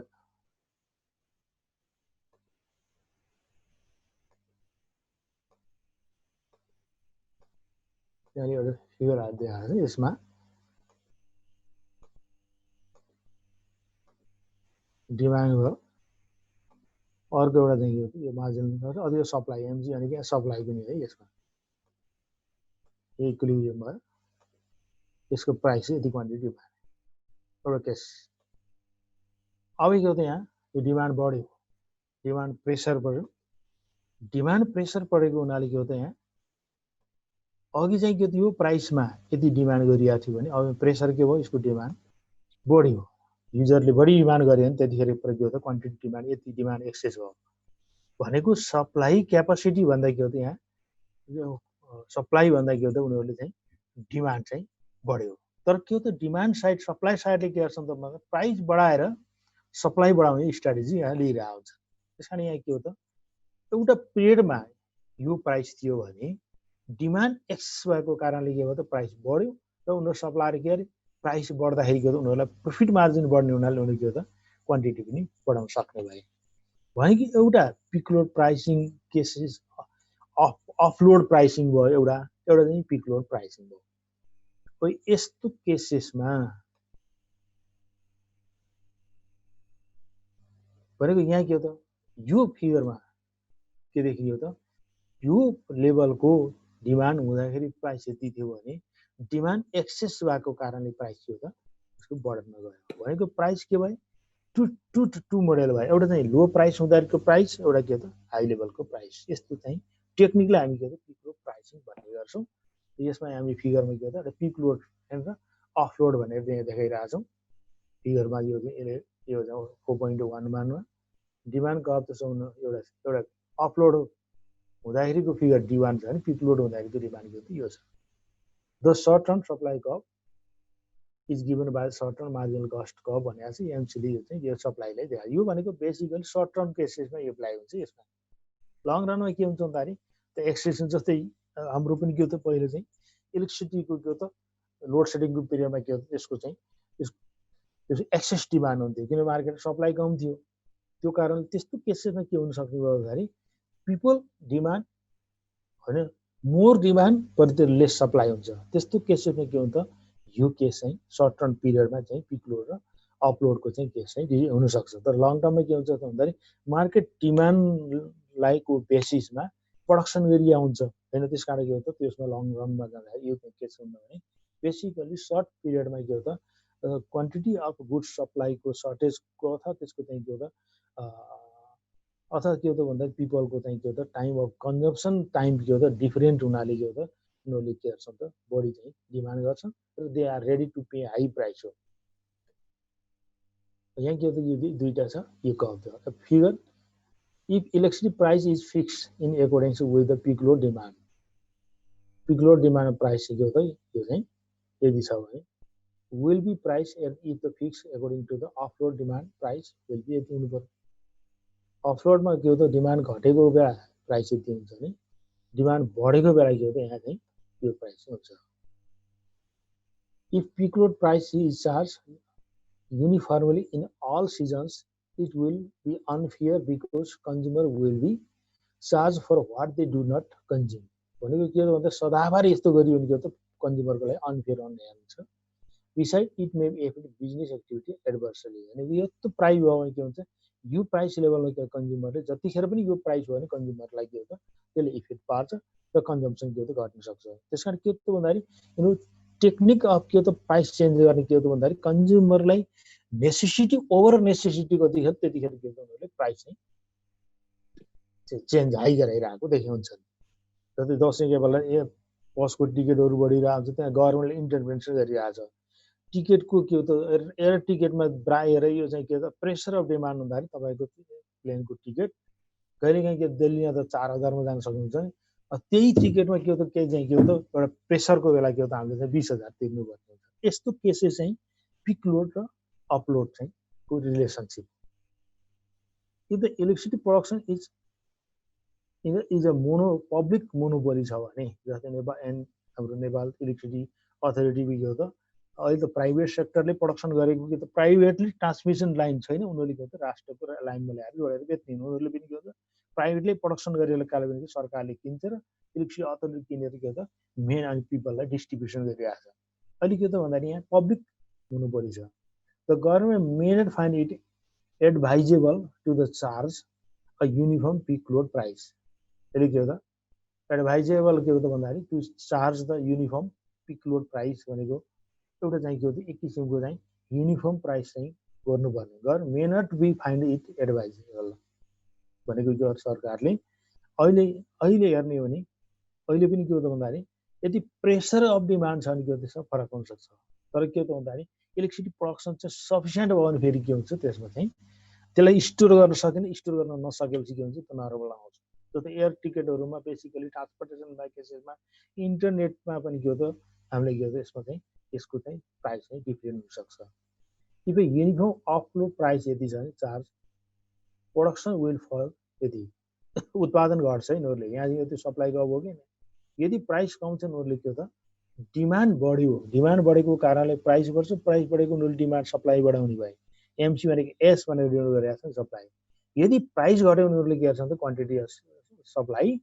उनीहरूले घटाइदिन्छ is charge production in this there will be acute shortage of the electricity during the peak hour अब के गर्ने भाइ यदि मोनोपोल छ उनीहरूले पिक आवरमा जतिखेर त हामीलाई युज गर्नुपर्ने हुन्छ त्यो बेलुकाको समय बेलुका के 6 बजेदेखि चाहिँ तपाईँको त 10 बजेसम्मको पिरियडमा के हो त हामीले बिजुली नहालिकन बस्न सक्दैनौँ सुत्न पनि सक्दैनौँ त्यस कारण के हो त त्यस्तो पिरियडमा के गर्छ त सप्लाई घट्यो भने के हो त we are ready to pay high के हो त प्राइस तिर्न तयार छौँ it leads to breakdowns and the lead shedding load shedding during the peak load period होइन जस्तै अहिले पहिला के थियो त बेसिकली अब यो झन् यो नेपाल इलेक्ट्रिसिटी अथोरिटीले नै के गर्छ त भन्दाखेरि त्यहाँ चाहिँ सर्टेज गराइदिने सर्टेज गराइसकेपछि के हो त त्यतिखेर कन्ज्युमर के हो त भन्दाखेरि भिक्टिम हुने अनि कन्ज्युमर के हो त बढी तिर्न पनि के हो त तयार हुँदैन which disturb the production and the make life miserable भनेको के हो त भन्दाखेरि सर्टेन पिरियडमा यो क्राइसिस गराएर प्राइस बढाउने जुन फ्याक्टर छ त्यसले के हो त लङ टर्ममा यसले के हो त इफेक्ट पारिरहेको छ यसले चाहिँ that is not good for public point of view अथवा that is good not for the के हो प्रड्युसर साइड भनेको जस्तै एयरलाइनको टिकट एकदम एक्सट्रिमली आइदियो भने people will reject to travel by airlines होइन अब तपाईँले के हो त इलेक्ट्रिसिटीको चार्जेस चाहिँ म्याक्सिमम भयो भने के हो त पिपल युज सोलर लाइट प्रयोग गर्दा अरू अल्टरनेटिभ युज गर्छ त्यस कारण के हो त्यसलाई लङ टर्ममा उनीहरूले के हो त त्यसलाई प्रडक्सन त्यसलाई कन्ज्युमर रिलेटेड पनि गर्न सक्छ त्यस्तो पनि हुनसक्छ है यस्तो केस एराइज हुनसक्छ अब dual price is adapted higher price called peak load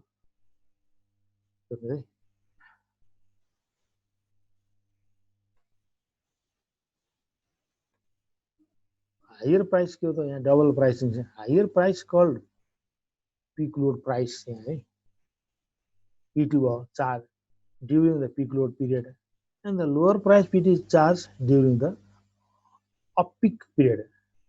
during the peak load period production is increase त्यति भयो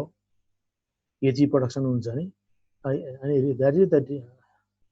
यो कपले यहाँ काटिएको छ देखाएको छ होइन एन्ड D2 कप यहाँ पुग्न सक्ने भयो and production is reduce during the off peak period भनेको दुईवटा यहाँ केसेसहरू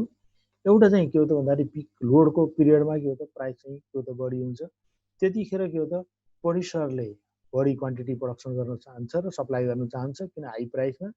भने अपलोड प्राइसमा के हो त भन्दाखेरि त्यतिखेर चाहिँ के हो त प्राइस कम हुने हुनाले अनि प्रड्युसरले के हो त कम प्रोडक्सन गरिरहेको हुन्छ यी दुईवटा टेक्निक चाहिँ यसमा देखिन्छ यो पिक लोड प्राइसिङ टेक्निकमा यो पिक लोड प्राइसिङ टेक्निकलाई हामी कन्डिसन के हो त peak load pricing is appropriate if following condition are satisfying production can be storable भएको अवस्थामा प्रोडक्सन स्टोर गर्न नसकेको अवस्थामा गर्न नसकिने अवस्थामा the same facility must be use to provide the service during the different period of time त्यसलाई different period टाइममा यसलाई प्रोडक्सन युज गर्नुभएको अवस्थामा the same pay service of the telephone calls during the different period होइन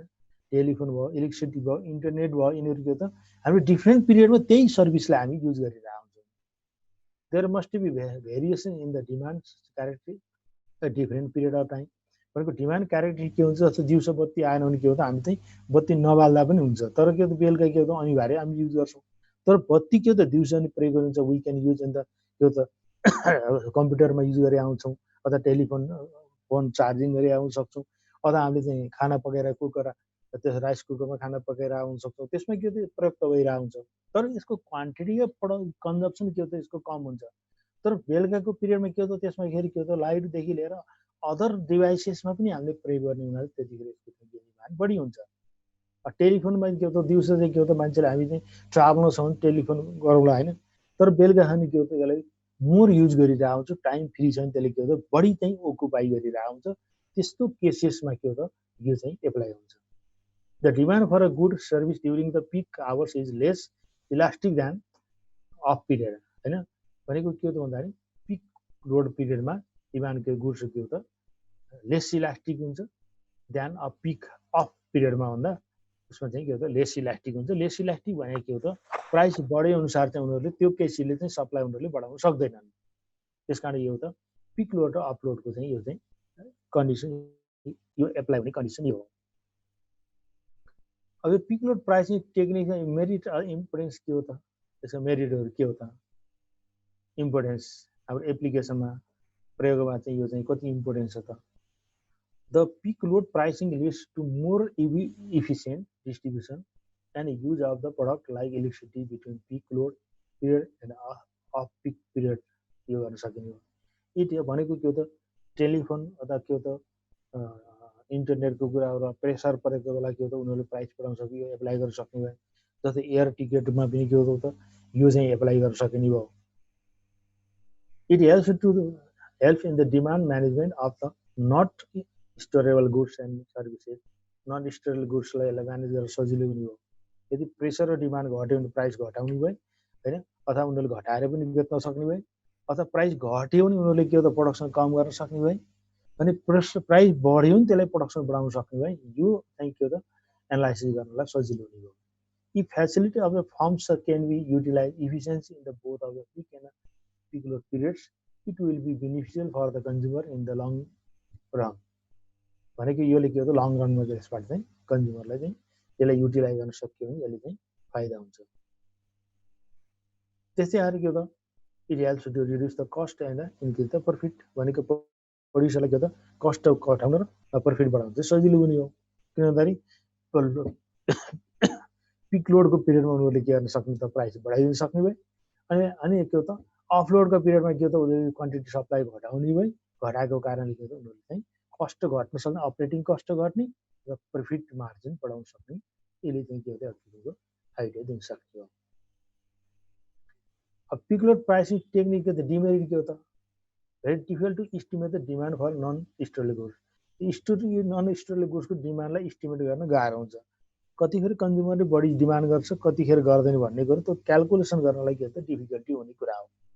the administrative problem may be raise while charging different prices at different times of the same service. त्यसलाई price चाहिँ different price चाहिँ determine गर्ने हुनाले त्यसलाई charging गर्ने हुनाले यसलाई चाहिँ के हो त एडमिनिस्ट्रेटिभ प्रब्लम चाहिँ हुनसक्छ। कसरी उसले चाहिँ के हो त यसलाई म्यानेज गर्ने त। Business which demand is largely or wholly in the peak period will be harmed because they will have to pay higher price at a peak period मा हैन। भनेको डिमान्ड के हो त बिजनेसले डिमान्ड लार्जली छ भने or wholly is peak period छ भने will be harm because they have to pay higher. जस्तै डिमान्ड गर्ने साइडलाई बिजनेस युनिटलाई के हो त डिमान्डको पिरियडमा हाई पिरियडमा के हो त हाई प्राइस तिर्नुपर्ने हुनाले अथवा हामीलाई पनि के हो त भन्दाखेरि पिक पिरियडमा हामीलाई बढी चाहिँ के हो त त्यो सर्भिस लिनु पर्यो भने त्यतिखेर के हो त हामीले धेरै पैसा तिर्नुपर्ने बाध्यता हुने भयो। Different types of machines or meters are to be install to be record electricity by time of day for peak period pricing to work which will involve higher initial cost यस्ता कुराहरू के हो बढ्न सक्ने भयो। The billing system is also great problem with peak load pricing. Billing सिस्टममा पनि problem हुनसक्छ, कसरी रेकर्ड राख्ने यस्ता किसिमका यसका चाहिँ के छ प्रब्लम हुन सक्छन्। Okay,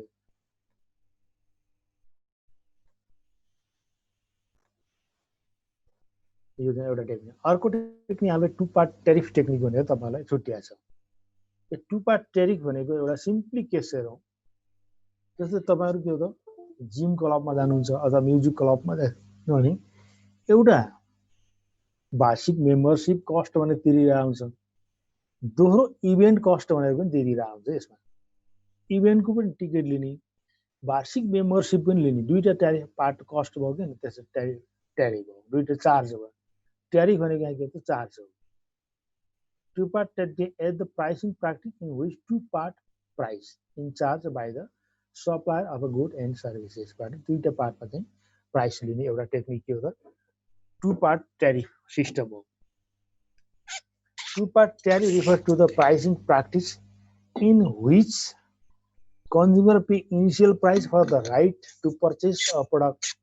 or service as well as usage fee for price of the unit purchase भने एउटा इनिशियल प्राइस तिर्छ भने अर्को युज गर्दाखेरि अर्को प्राइस तिर्ने एउटा टेक्निकलाई हामी के टु पार्ट ट्यारिफ भने हो Nepal telecommunication corporation charges against to each consumer monthly minimum charge for joining telephone plan and the charges separate fee for each call भनेपछि यो एउटा चाहिँ टु पार्ट ट्यारिफ हो टेलिफोन जस्तै हामीले चाहिँ के हो त इलेक्ट्रिसिटीको एउटा के हो त हामीले मिनिमम चार्ज पनि तिर्छौँ अनि फेरि प्रत्येक युनिटको पनि हामीले चाहिँ के तिर्छौँ जस्तो खानेपानीमा गरी के त मिटर जोडेको चार्ज तिर्छौँ अनि अर्को के हो त भन्दाखेरि हामीले चाहिँ एक्स्ट्रा पर युनिट चार्ज पनि हामीले तिर्छौँ भने यो टु पार्ट ट्यारिफ हो भनेको चार्ज चाहिँ दुईटा भागमा चाहिँ पेड गर्ने सिस्टम के हो टु पार्ट ट्यारिफ अथवा चार्जिङ गर्ने प्राइसिङ डिफ्रेन्ट के त पार्टमा गरिने प्रोसेसलाई हामीले टु पार्ट ट्यारिफ भने हो कन्डिसन रिक्वायर्स टु पार्ट ट्यारिफमा the following condition are required for the implementation two part the firm should have capacity to control price and its competitors उसले चाहिँ के त कम्पिटिटरलाई फर्मले चाहिँ कन्ट्रोल गर्न सक्ने अथवा आफ्नो ग्रिपमा राख्न सक्ने अवस्थामा मात्रै यो लगाउन सकिने भयो होइन demand of consumer must be homogeneous कन्ज्युमरको चाहिँ के हो डिमान्ड होमोजेनियस समरूप हुनु पर्यो the firm must have control over the entrance right भनेको के हो त भन्दाखेरि इनिसियल मेम्बरसिप चार्ज र त्यसलाई के हो इन्ट्रान्स राइट चाहिँ के हो त उसँग छ भने त्यतिखेर मात्रै यो चाहिँ टु पार्ट ट्यारिफ दुई पार्टमा चार्ज गर्न चाहिँ सम्भव हुन्छ यो हो केसेसमा यो टु पार्ट ट्यारिफमा हामी कसरी गर्न सकिन्छ यहाँ दुईटा पार्ट छ दुईटा पार्टमा हामीले के हो त डाउनवर्ड स्लोपिङ लाइन यो डिमान्ड कर्भ भयो अथवा एभरेज रिभेन्यू कर्भ हो कन्ज्युमरको demand curve for firms product or service हो अब mention earlier in other get maximum profit the monopoly should charge usage fee अथवा प्राइस युजेजको एउटा चाहिँ के हो त उता मेम्बरसिप फी लिन सक्ने अर्को त्यसलाई प्रयोग गर्दाखेरि के हो त उसले फी लिन सक्ने भयो इक्वल टु मार्जिन कस्ट त्यो चाहिँ त्यो कस्ट के हुन्छ त युजेज फी के हुन्छ और प्राइस के हुन्छ इक्वल टु मार्जिन कस्ट हुने गर्छ it's to charge the initial entry fee membership equal to the consumer surplus हो त्यो मेम्बर्स फी जुन चाहिँ कन्ज्युमर सरप्लस हुन्छ अथवा त्यो चाहिँ त्यो प्रोड्युसरको सरप्लस बराबर हुने गर्छ इन फिगरमा यो देखियो usages fee should be equal to OP usages fee के त यति हुन्छ यो मार्जिनल कस्ट बराबर हुन्छ भने per unit which is also marginal cost हो and the entry or membership fee equal to the के त एरिया अफ ट्रायङ्गल भनेको यो बराबर मेम्बरसिप फी लिन सक्ने भयो भने यो भनेको के त युजेज फी जब हामी चाहिँ युज गर्छौँ त्यतिखेरको फीलाई हामी ओपी भन्छौँ भने भनेको हामीले मेम्बरसिप इनिसियल फी लिन्छौँ भने त्यसलाई के हो त भन्दाखेरि यो स्याडेड एरिया बराबरको चाहिँ के हो त हामीले पैसा अलरेडी तिरिरहेको हुन्छ कुनै केही सर्भिस लिनुभन्दा पहिले त्यसको मेम्बरसिप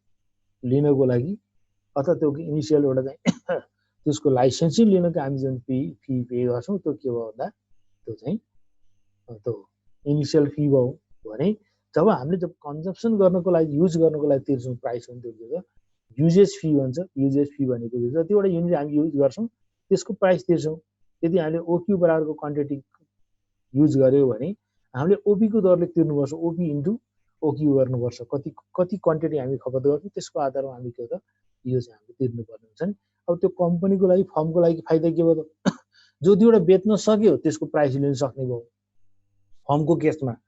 अनि उसले यो बराबरको एरिया के हो त उसले चाहिँ के हो त उसलाई मेम्बरसिप बनाएको बापत के हो त उसले चाहिँ यति पैसा पहिले चाहिँ अलरेडी उसले चाहिँ रिसिभ गर्न सक्ने हुनाले यस्तो टेक्निकलाई हामी टु पार्ट ट्यारिफ टेक्निक भने हो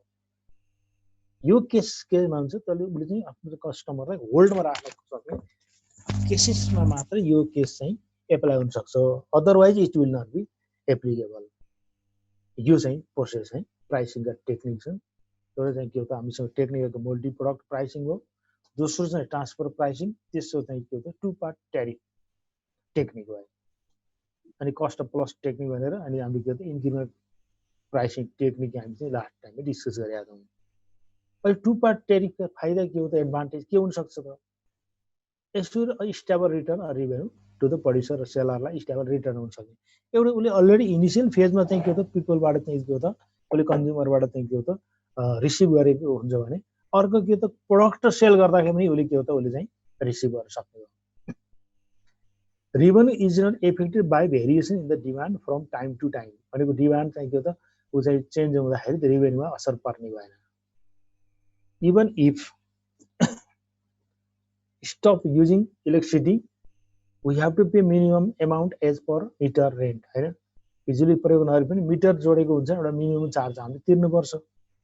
तपाईले मिटर जोड्नु भएको छ भने त्यो मिनिमम चार्ज बराबरको प्राइस हामीले तिर्नुपर्छ, which is received by the electricity company हैन। This is scientific technique to shift some part of the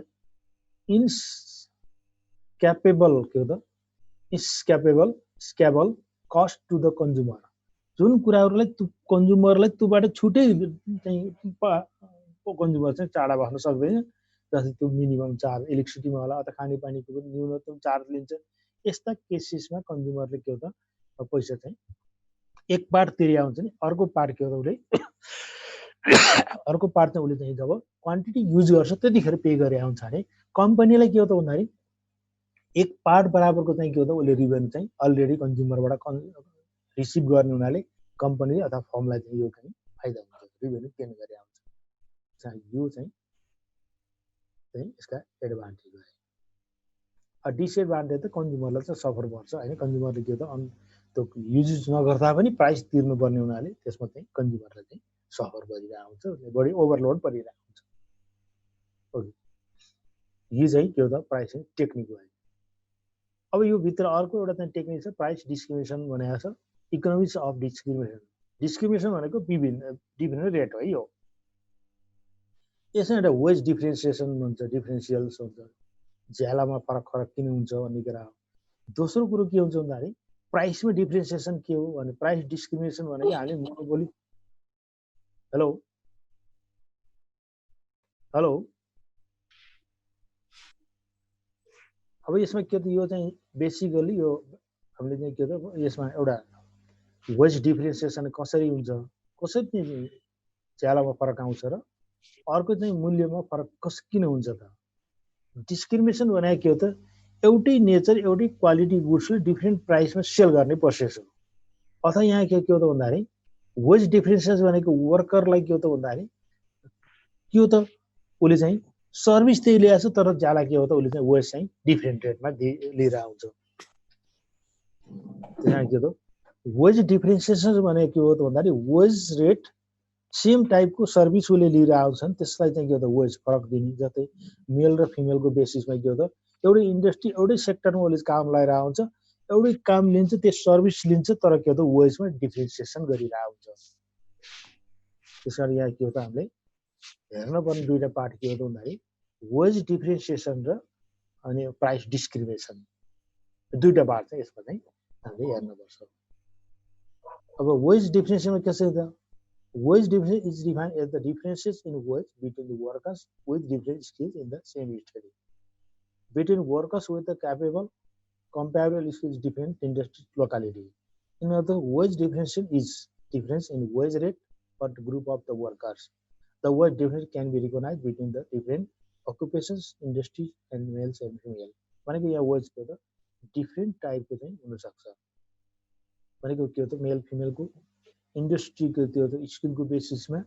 अथवा के हो त उसले एउटा क्राइटेरिया डिटरमाइन गर्छ, त्यो डिटरमाइन बेसिसमा वर्करलाई वेज चाहिँ डिफ्रेन्स चाहिँ डिटरमाइन गरेको हुन्छ।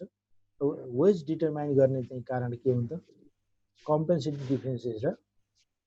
वेज डिफ्रेन्समा कस्ट अफ ट्रेनिङको लागि, कस्ट अफ लिभिङको होला, रिस्क अफ पर्फर्मेन्स जब हुनसक्छ, आवर्स अफ लेजर होला, अदर फ्याक्टर हुन्छ यसमा कम्पेन्सेटिङ वेज डिफ्रेन्सेसमा। अर्को नन कम्पेन्सेटिभ डिफ्रेन्समा के इन्डिभिजुअल क्वालिटी अफ द के हो त लेबर हुनसक्छ, difference price of the product हुनसक्छ, मार्केट इम्पर्फेक्सन हुनसक्छ, अदर हुनसक्छ। भनेको के हो त वेजमा भेरिएसन किन हुन्छ त भन्दा यी कारणले के हो त वेज चाहिँ वर्करको वेजमा अथवा ज्यालामा फरक हुनसक्छ। यी चाहिँ यसका चाहिँ कारणहरू भए। एउटा चाहिँ कम्पेन्सेटिङ गर्ने कम्पेन्सेसन दिनेको लागि के हो त वेज चाहिँ के हो त कम्पेन्सेसन भनेको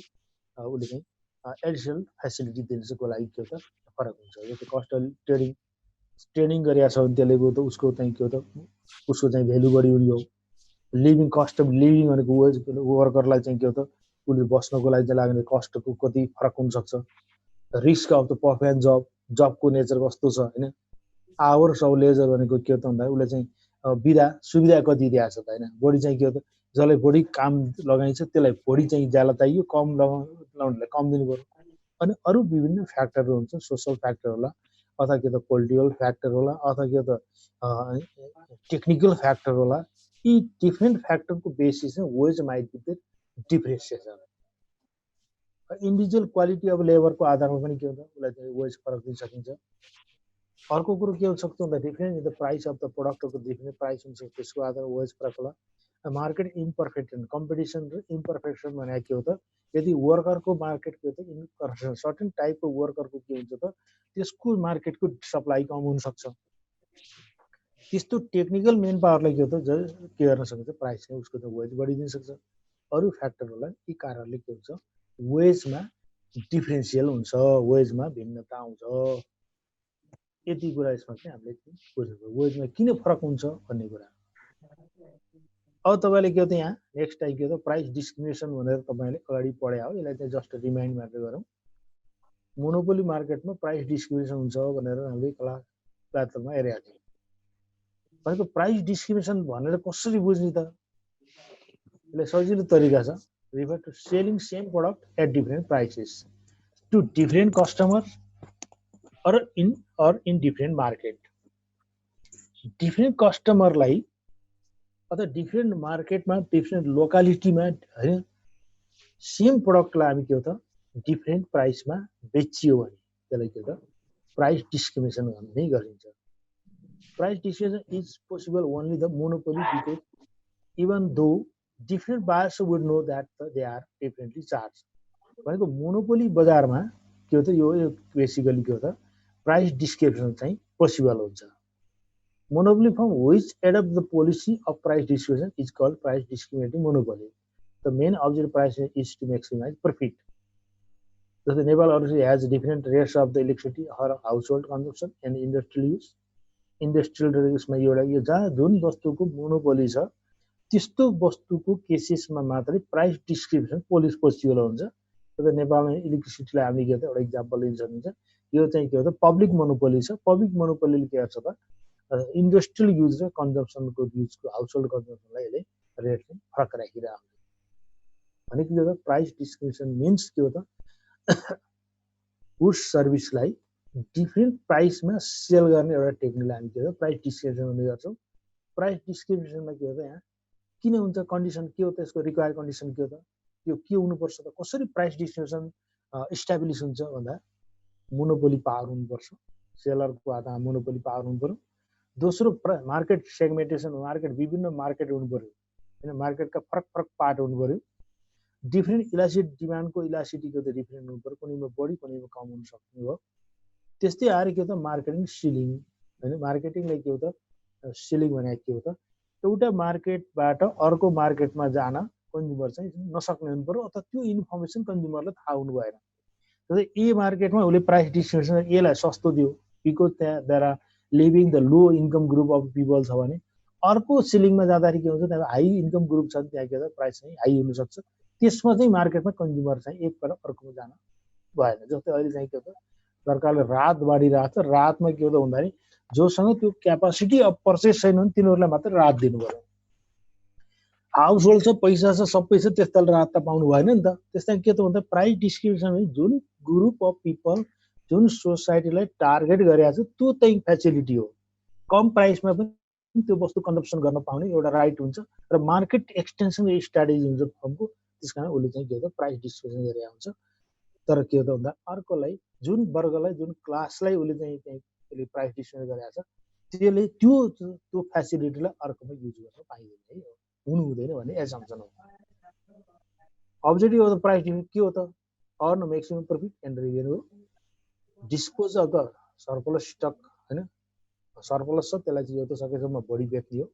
हैन to enjoy economies of scale अनि मितव्ययताको नियम पनि हो उसले चाहिँ के हो त सकेसम्म आफ्नो स्टकलाई प्रोडक्सन गरेको छ डिफ्रेन्ट टेक्निकबाट प्राइसिङ टेक्निकबाट उसले के हो त उसले चाहिँ मार्केटमा सेल गर्न सक्ने हो र कस्ट उसले के हो त मितव्ययताको एउटा चाहिँ उसले के गर्छ एडप्ट गर्छ टु क्याप्चर फोरेन मार्केट हैन फोरेन मार्केटलाई समेत उसले क्याप्चर गर्न सक्ने हो जस्तै डेभलपिङ कन्ट्रीमा सेम टाइपको गुड्सहरू सेल गर्दा त्यसको चाहिँ प्राइस कम पर्ने डेभलप कन्ट्रीमा त्यही वस्तु किन्दाखेरि त प्राइस बढी बढ्छ बेसिकली नेपाल बाहिरबाट आउनेहरूले बाहिरबाट वस्तु ल्याउनु भन्दा नेपालमै उनीहरूले वस्तु किनेको देखिन्छ किन भन्दाखेरि यी डेभलपिङ कन्ट्रीहरूको मार्केटलाई क्याप्चर गर्ने स्ट्राटेजी अनुसार के त डेभलप कन्ट्रीका प्रोड्युसरले के गर्छन् त त्यस्ता वस्तुहरू अलिक सस्तोमा वस्तुहरू ती कन्ट्रीमा चाहिँ सप्लाई गरेर आउँछन् त्यो मार्केट क्याप्चरिङ गर्ने हो डोमेस्टिक मार्केट क्याप्चर गर्ने अथवा इन्टरनेसनल मार्केट क्याप्चरिङ गर्ने स्ट्राटेजी अनुसार यो प्राइस डिस्ट्रिब्युसन गरेर आउँछ सेक्युर इक्विटी स्रोत प्राइसिङ सेक्युर इक्विटिज प्रपर्टीको चाहिँ एउटा सेक्युर गर्ने to answer social welfare through the pricing टेक्निकबाट सोसल वेलफेयर एटेन्ड गर्ने यसको लागि के हो त प्राइस डिस्ट्रिब्युसन गरी आउँछ अब प्राइस डिस्ट्रिब्युसन चाहिँ बेसिकली 3 किसिमले गरी आउँछ त्यो तपाईले यो अगाडि सुन्नु होला first degree of price distribution भनेको छ पहिलो यसमा के गरिन्छ त सिम्पल कुरा seller of monopolist charges each individual consumer his reservation price भनेको के त कस्टमर वाइज चाहिँ के प्राइस चाहिँ भेरिएसन गरियो त्यसलाई के हो त first degree of price distribution भन्छ मिस्टर एले एउटा क्वान्टिटी जस्तै एउटा क्वान्टिटीलाई एउटा प्राइसमा बेच्ने अर्को चाहिँ क्वान्टिटीलाई के हो त अर्को प्राइसमा बेच्ने आउँछ maximum price that the consumer is willing to pay हैन मैक्सिमम प्राइस जसले कति त उसले प्राइस चाहिँ उसले तिर्न चाहिँ रेडी हुन्छ विल गरिरहेको छ in the price discrimination consumer surplus totally taken away the monopolist and seller र monopolist obtain the maximum possible revenue from the each कन्ज्युमरबाट सकेसम्म उसले चाहिँ बढी चाहिँ उसले कन्जम्सन गर्ने उसले सेल गर्ने चाहिँ उसले चाहिँ स्ट्राटेजी एडप्ट गरेर आउँछ यस्तो केसेसमा के त कन्ज्युमरलाई इन्डिभिजुअल कन्ज्युमरलाई के त प्राइस डेभिसन गर्दा बित्तिकै उसले के हो त वान पर्चेस वान प्राइस हैन and two purchase you gain one gift भन्ने एउटा चाहिँ फिलोसफी छ नि मोनोपोली केसमा एउटा लाँदा एउटा किन्दा एउटा रेट दुईटा लाँदा एउटा फ्री भन्ने एसम्पसन छ नि यो के त first degree of price description also known as the perfect price discussion one purchase one pay one rate purchase two you get one fee हैन भनेको टु दुईटा किन्दा एउटा यो चाहिँ के हो त बेसिकली यो डेभलप कन्ट्रीहरुमा नि यो सुपरमार्केटमा एउटा चाहिँ के ट्रान्जिसन पोइन्ट हो यस्ता किसिमका चाहिँ के हो त स्ट्राटेजीहरु चाहिँ एडप्ट गरि आउँछ हैन first degree price discrimination like lawyers fee doctor fee यस्ता पनि के हो त्यसको चाहिँ प्राइस डिस्ट्रिब्युसन हुन सक्छन् है भनेको फर्स्ट डिग्रीमा के हो त भन्दाखेरि यसमा के हो त भन्दाखेरि यहाँ बेसिकली कन्ज्युमरले कति पे गर्न विल गरे आउँछ त्यो भन्दा के हो त अलि विल हैन we are paying such one type of price to consume one goods but we get that is a less price what we expect है जुन चाहिँ हामीले एक्सपेक्टेसन गरिरहेको हुन्छ त्यो भन्दा अलि कम रेटमा हामी के हो त पाउन सक्छौं त्यसकारण यस्तो केसेसमा कन्ज्युमरलाई सरप्लस हुन्छ भनेर बुझ्नु पर्यो दोस्रो सेकेन्ड डिग्री प्राइस डिस्क्रिप्सन के हुन्छ difference price charge different quantity purchase हैन डिफरेन्ट क्वान्टिटी पर्चेस गर्दा एउटा हुन सक्छ the second degree price description is defined as the situation with the monopoly charge different price based र हाउ मच बाई अथवा के हो त डिस्क्रिप्सन मोनोपोली वाला पब्लिक युटिलिटी वाला टेलिफोन वाला यस्ता हुन्छन् यस्ता केसेसमा के हो त उसले चाहिँ डिफरेन्ट प्राइसमा डिफरेन्ट क्वान्टिटी पर्चेस गर्न सक्छ जस्तै यहाँबाट के हो त हाई प्राइस यस्तो छ उसले क्वान्टिटी युज गर्दाखेरि उसले के हो त पहिलोमा एक्सपेक्टेसन कति हो उसले तिर्न खोजेको त्योभन्दा कम पाउन सक्ने हो उसले विशेष प्रिभिलेज उसले पाउन सक्ने र उसले विलिङनेस प्राइस उसले कम पाउँछ एउटा डिस्क्रिप्सन भयो दोस्रोमा के त क्वान्टिटी बढाउँदै जाँदा प्राइसमा पनि डेभिएसन हुन सक्ने हो यो चाहिँ के हो त दोस्रो डिग्री भनेर डिफाइन गर्छ हैन दोस्रो टेक्निक हो हैन प्राइस चाहिँ ल अफ डिमान्ड अनुसार यो एप्लाई भयो हैन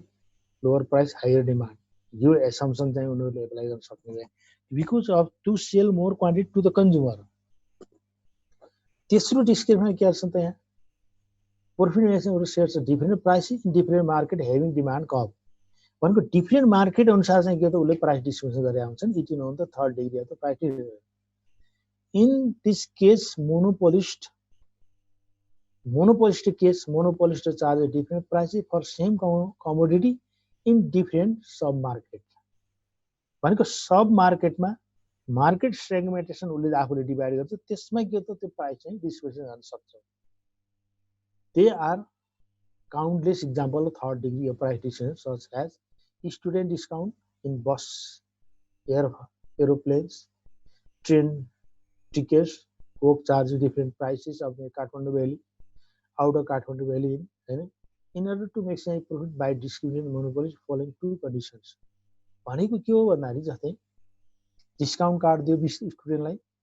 भनेको सर्टेन अब त्यसलाई सर्टेन अब ग्रुप अफ पिपलको आधारमा अथवा उसले चाहिँ मार्केट सेगमेन्टेसनको आधारमा के हो त यहाँ प्राइस चाहिँ डिस्ट्रिब्युसन गर्न सकिन्छ। त्यसलाई के हो त यहाँ के हो त भन्दाखेरि अब यसमा दुईटा कन्डिसन चाहिँ योसँग रिलेटेड छ। The margin revenue of two or more सबका separated should equal. Margin revenue त्यसमा इक्वल हुन्छ भने and profit maximized is the marginal revenue received in each market should be equal to marginal cost. यो चाहिँ के हो त यसमा चाहिँ इक्वालिटी हुन्छ। यसमा दुईटा कन्डिसन यसमा छ। अब यहाँ दुईटा मार्केट हामी राखेका छौँ। यो के हो त एउटा त प्राइस डिस्ट्रिब्युसन, एउटा चाहिँ सुपर मार्केट, एउटा सब मार्केट भयो, दोस्रो सब मार्केट छ। अब सपोज टु एउटा मार्केटमा प्राइस बढी छ, मार्केट ए मा भनौँ सपोज कन्ज्युमरको एक्सपेक्ट इन्कम लेभल हाई छ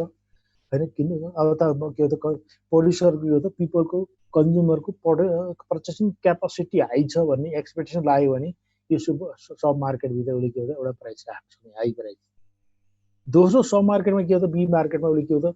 प्राइस अलिक कम गर्यो, भनेको एउटा हाई प्राइस हुँदा उसको क्वान्टिटी र सेल चाहिँ कम थियो अथवा मार्केट डिमान्ड कम थियो भने अब लो प्राइस हुँदा के हो त मार्केटमा सेल्स बढेको देखिन्छ अथवा डिमान्ड बढ्यो भने यो दुईटा जोडेर के त एग्रिगेट आउने अब टोटल मार्केट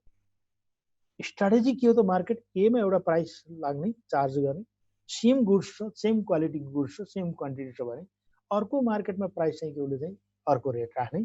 त्यसको आधारमा के त उसले चाहिँ यीले सबै सम अफ गर्दै गएपछि के हुन्छ टोटल एग्रिगेट मार्केट डिमान्ड आउँछ र अनि त्यसको चाहिँ के हो त उसले आउने रिभेन्यू उसले चाहिँ चार्ज गर्न सक्छ। भनेको यसको अल्टिमेटली के हो त भन्दाखेरि मार्केट एमा प्राइस हाई छ,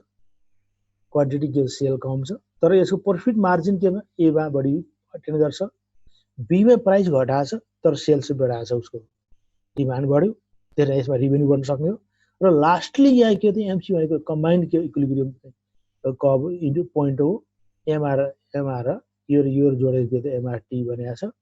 हैन, एमआरए प्लस एमआरबी जोडेर टोटल मार्जिनल रिभेन्यू छ।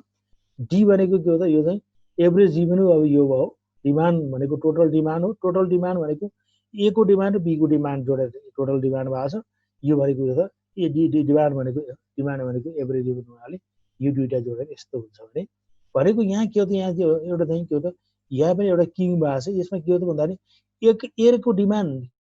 पुरी चाहिँ त्यो त्यहाँ आएको छ, ए को लागि हाई प्राइस या प्राइसमा त्यो हो त प्राइस फ्लक्चुएसन बढी छ, प्राइसमा चेन्ज हुँदा डिमान्डमा चेन्ज चाहिँ यो फिगरमा कम छ। बीमा के छ भन्दाखेरि यो चाहिँ स्टिपी डिमान्ड कम छ, योभन्दा यो ठाडो छ भने यो चाहिँ अलिअलि कम ठाडो छ, यसको इन्क्लाइनेसन कम छ। यहाँ किन त प्राइस चाहिँमा आउने डेभिएसन भन्दा डिमान्डमा आउने डेभिएसन यसमा के हो त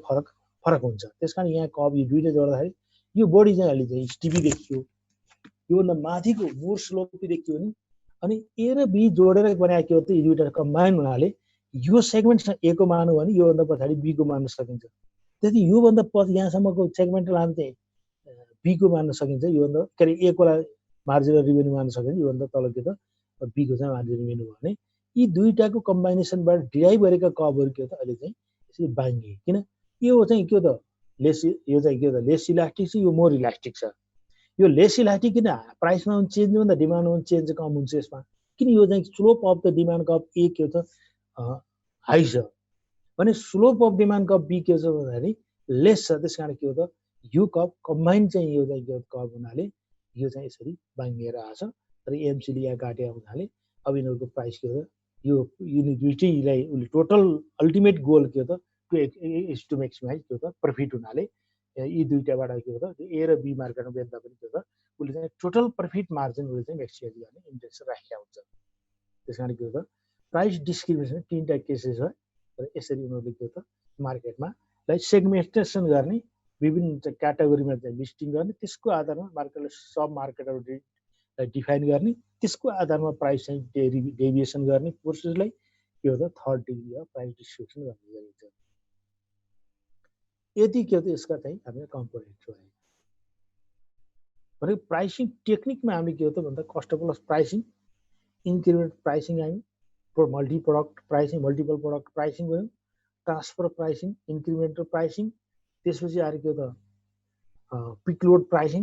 टु पार्ट टेरिफ्स अनि प्राइस डिस्क्रिमिनेसन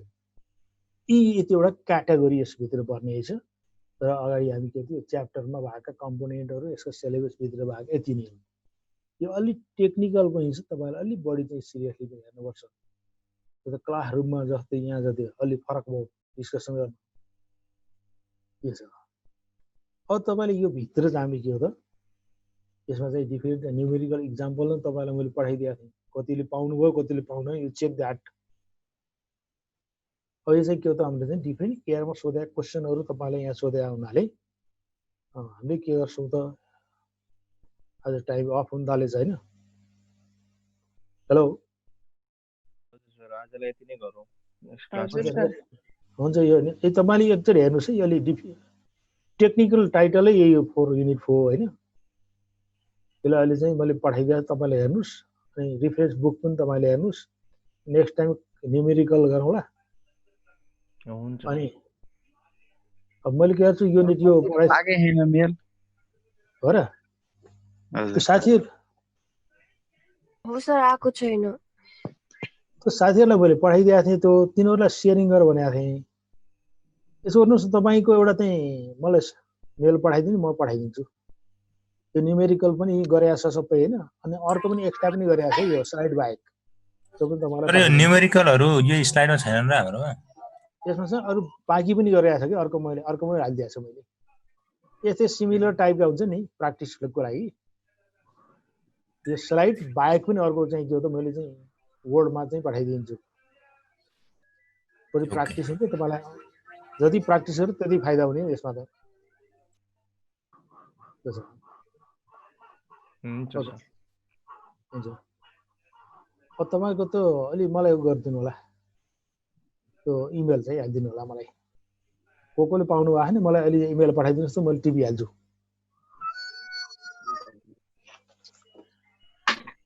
एक ग्रुपमा पठाउने सर तपाईँको यहाँ अस्ति कतिले पठाएको थियो उनीहरूलाई मैले पठाइदिएको थिएँ 8-10 जनाले पठाएको थियो होइन।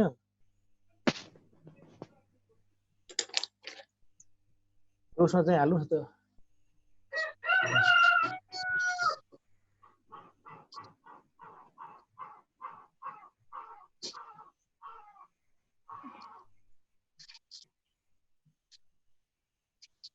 तपाईँले मेसेज गर्नुहोस् न है इमेल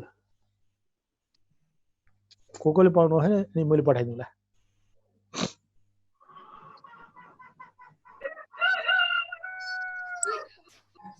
सरलाई कता पो मेसेज गर्ने हामीले हजुर मेसेज बक्स हुन्छ नि त्यहाँ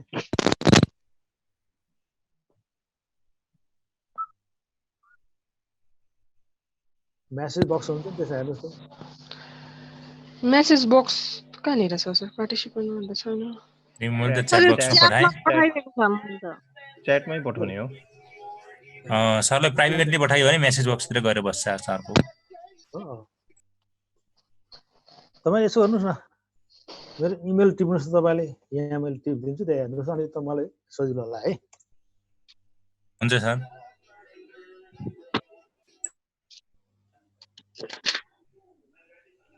सर इमेल भन्नु त सर हेर्नु इमेल माथि लेख्दिनु यहाँ देखिएको छ नि स्क्रिनमा यहाँ देखिएछ सर हो यसलाई यो गर्नुहोस् न मलाई चाहिँ के हो त पठाइदिनुहोस्।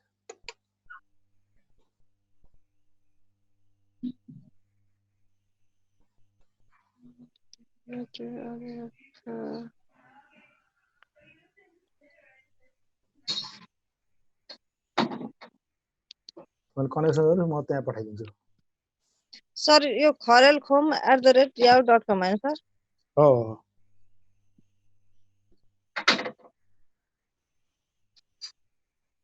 यति गर्नुहोस् अनि मलाई लिङ्क गर्नुहोस् अनि म पठाइदिउँला। हुन्छ सर त्यो गर्दा पनि। बाँकी अब म 2टा क्लास लिन्छु कन्टिन्यू अर्को हप्ता पनि। 2 हप्ता यो न्युमेरिकल अनि युनिट 5 पनि म लिन्छु। त्यसै ध्रुव सरले अर्को लिनु होला। अनि लास्टमा एउटा 6 मात्र बाँकी रहन्छ हैन सर हाम्रो? हो 6 चाहिँ अब ध्रुव सरले लिनुहुन्छ अर्को डाक्टर साहबले। ओके सर हुन्छ। सर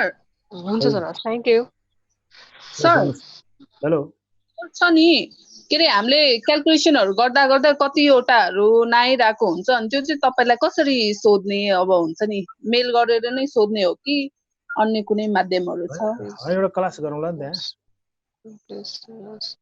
मेल गरेर पठाइदिनु हुन्छ। कुनै प्रब्लम छ नि त्यसलाई मेल गरेर पठाइदिनु हुन्छ मलाई। ए हस् सर हस् त्यही सोध्नुलाई। हुन्छ हस् धन्यवाद sir. Okay Thank you so much, sir. Thank you. Thank you, sir.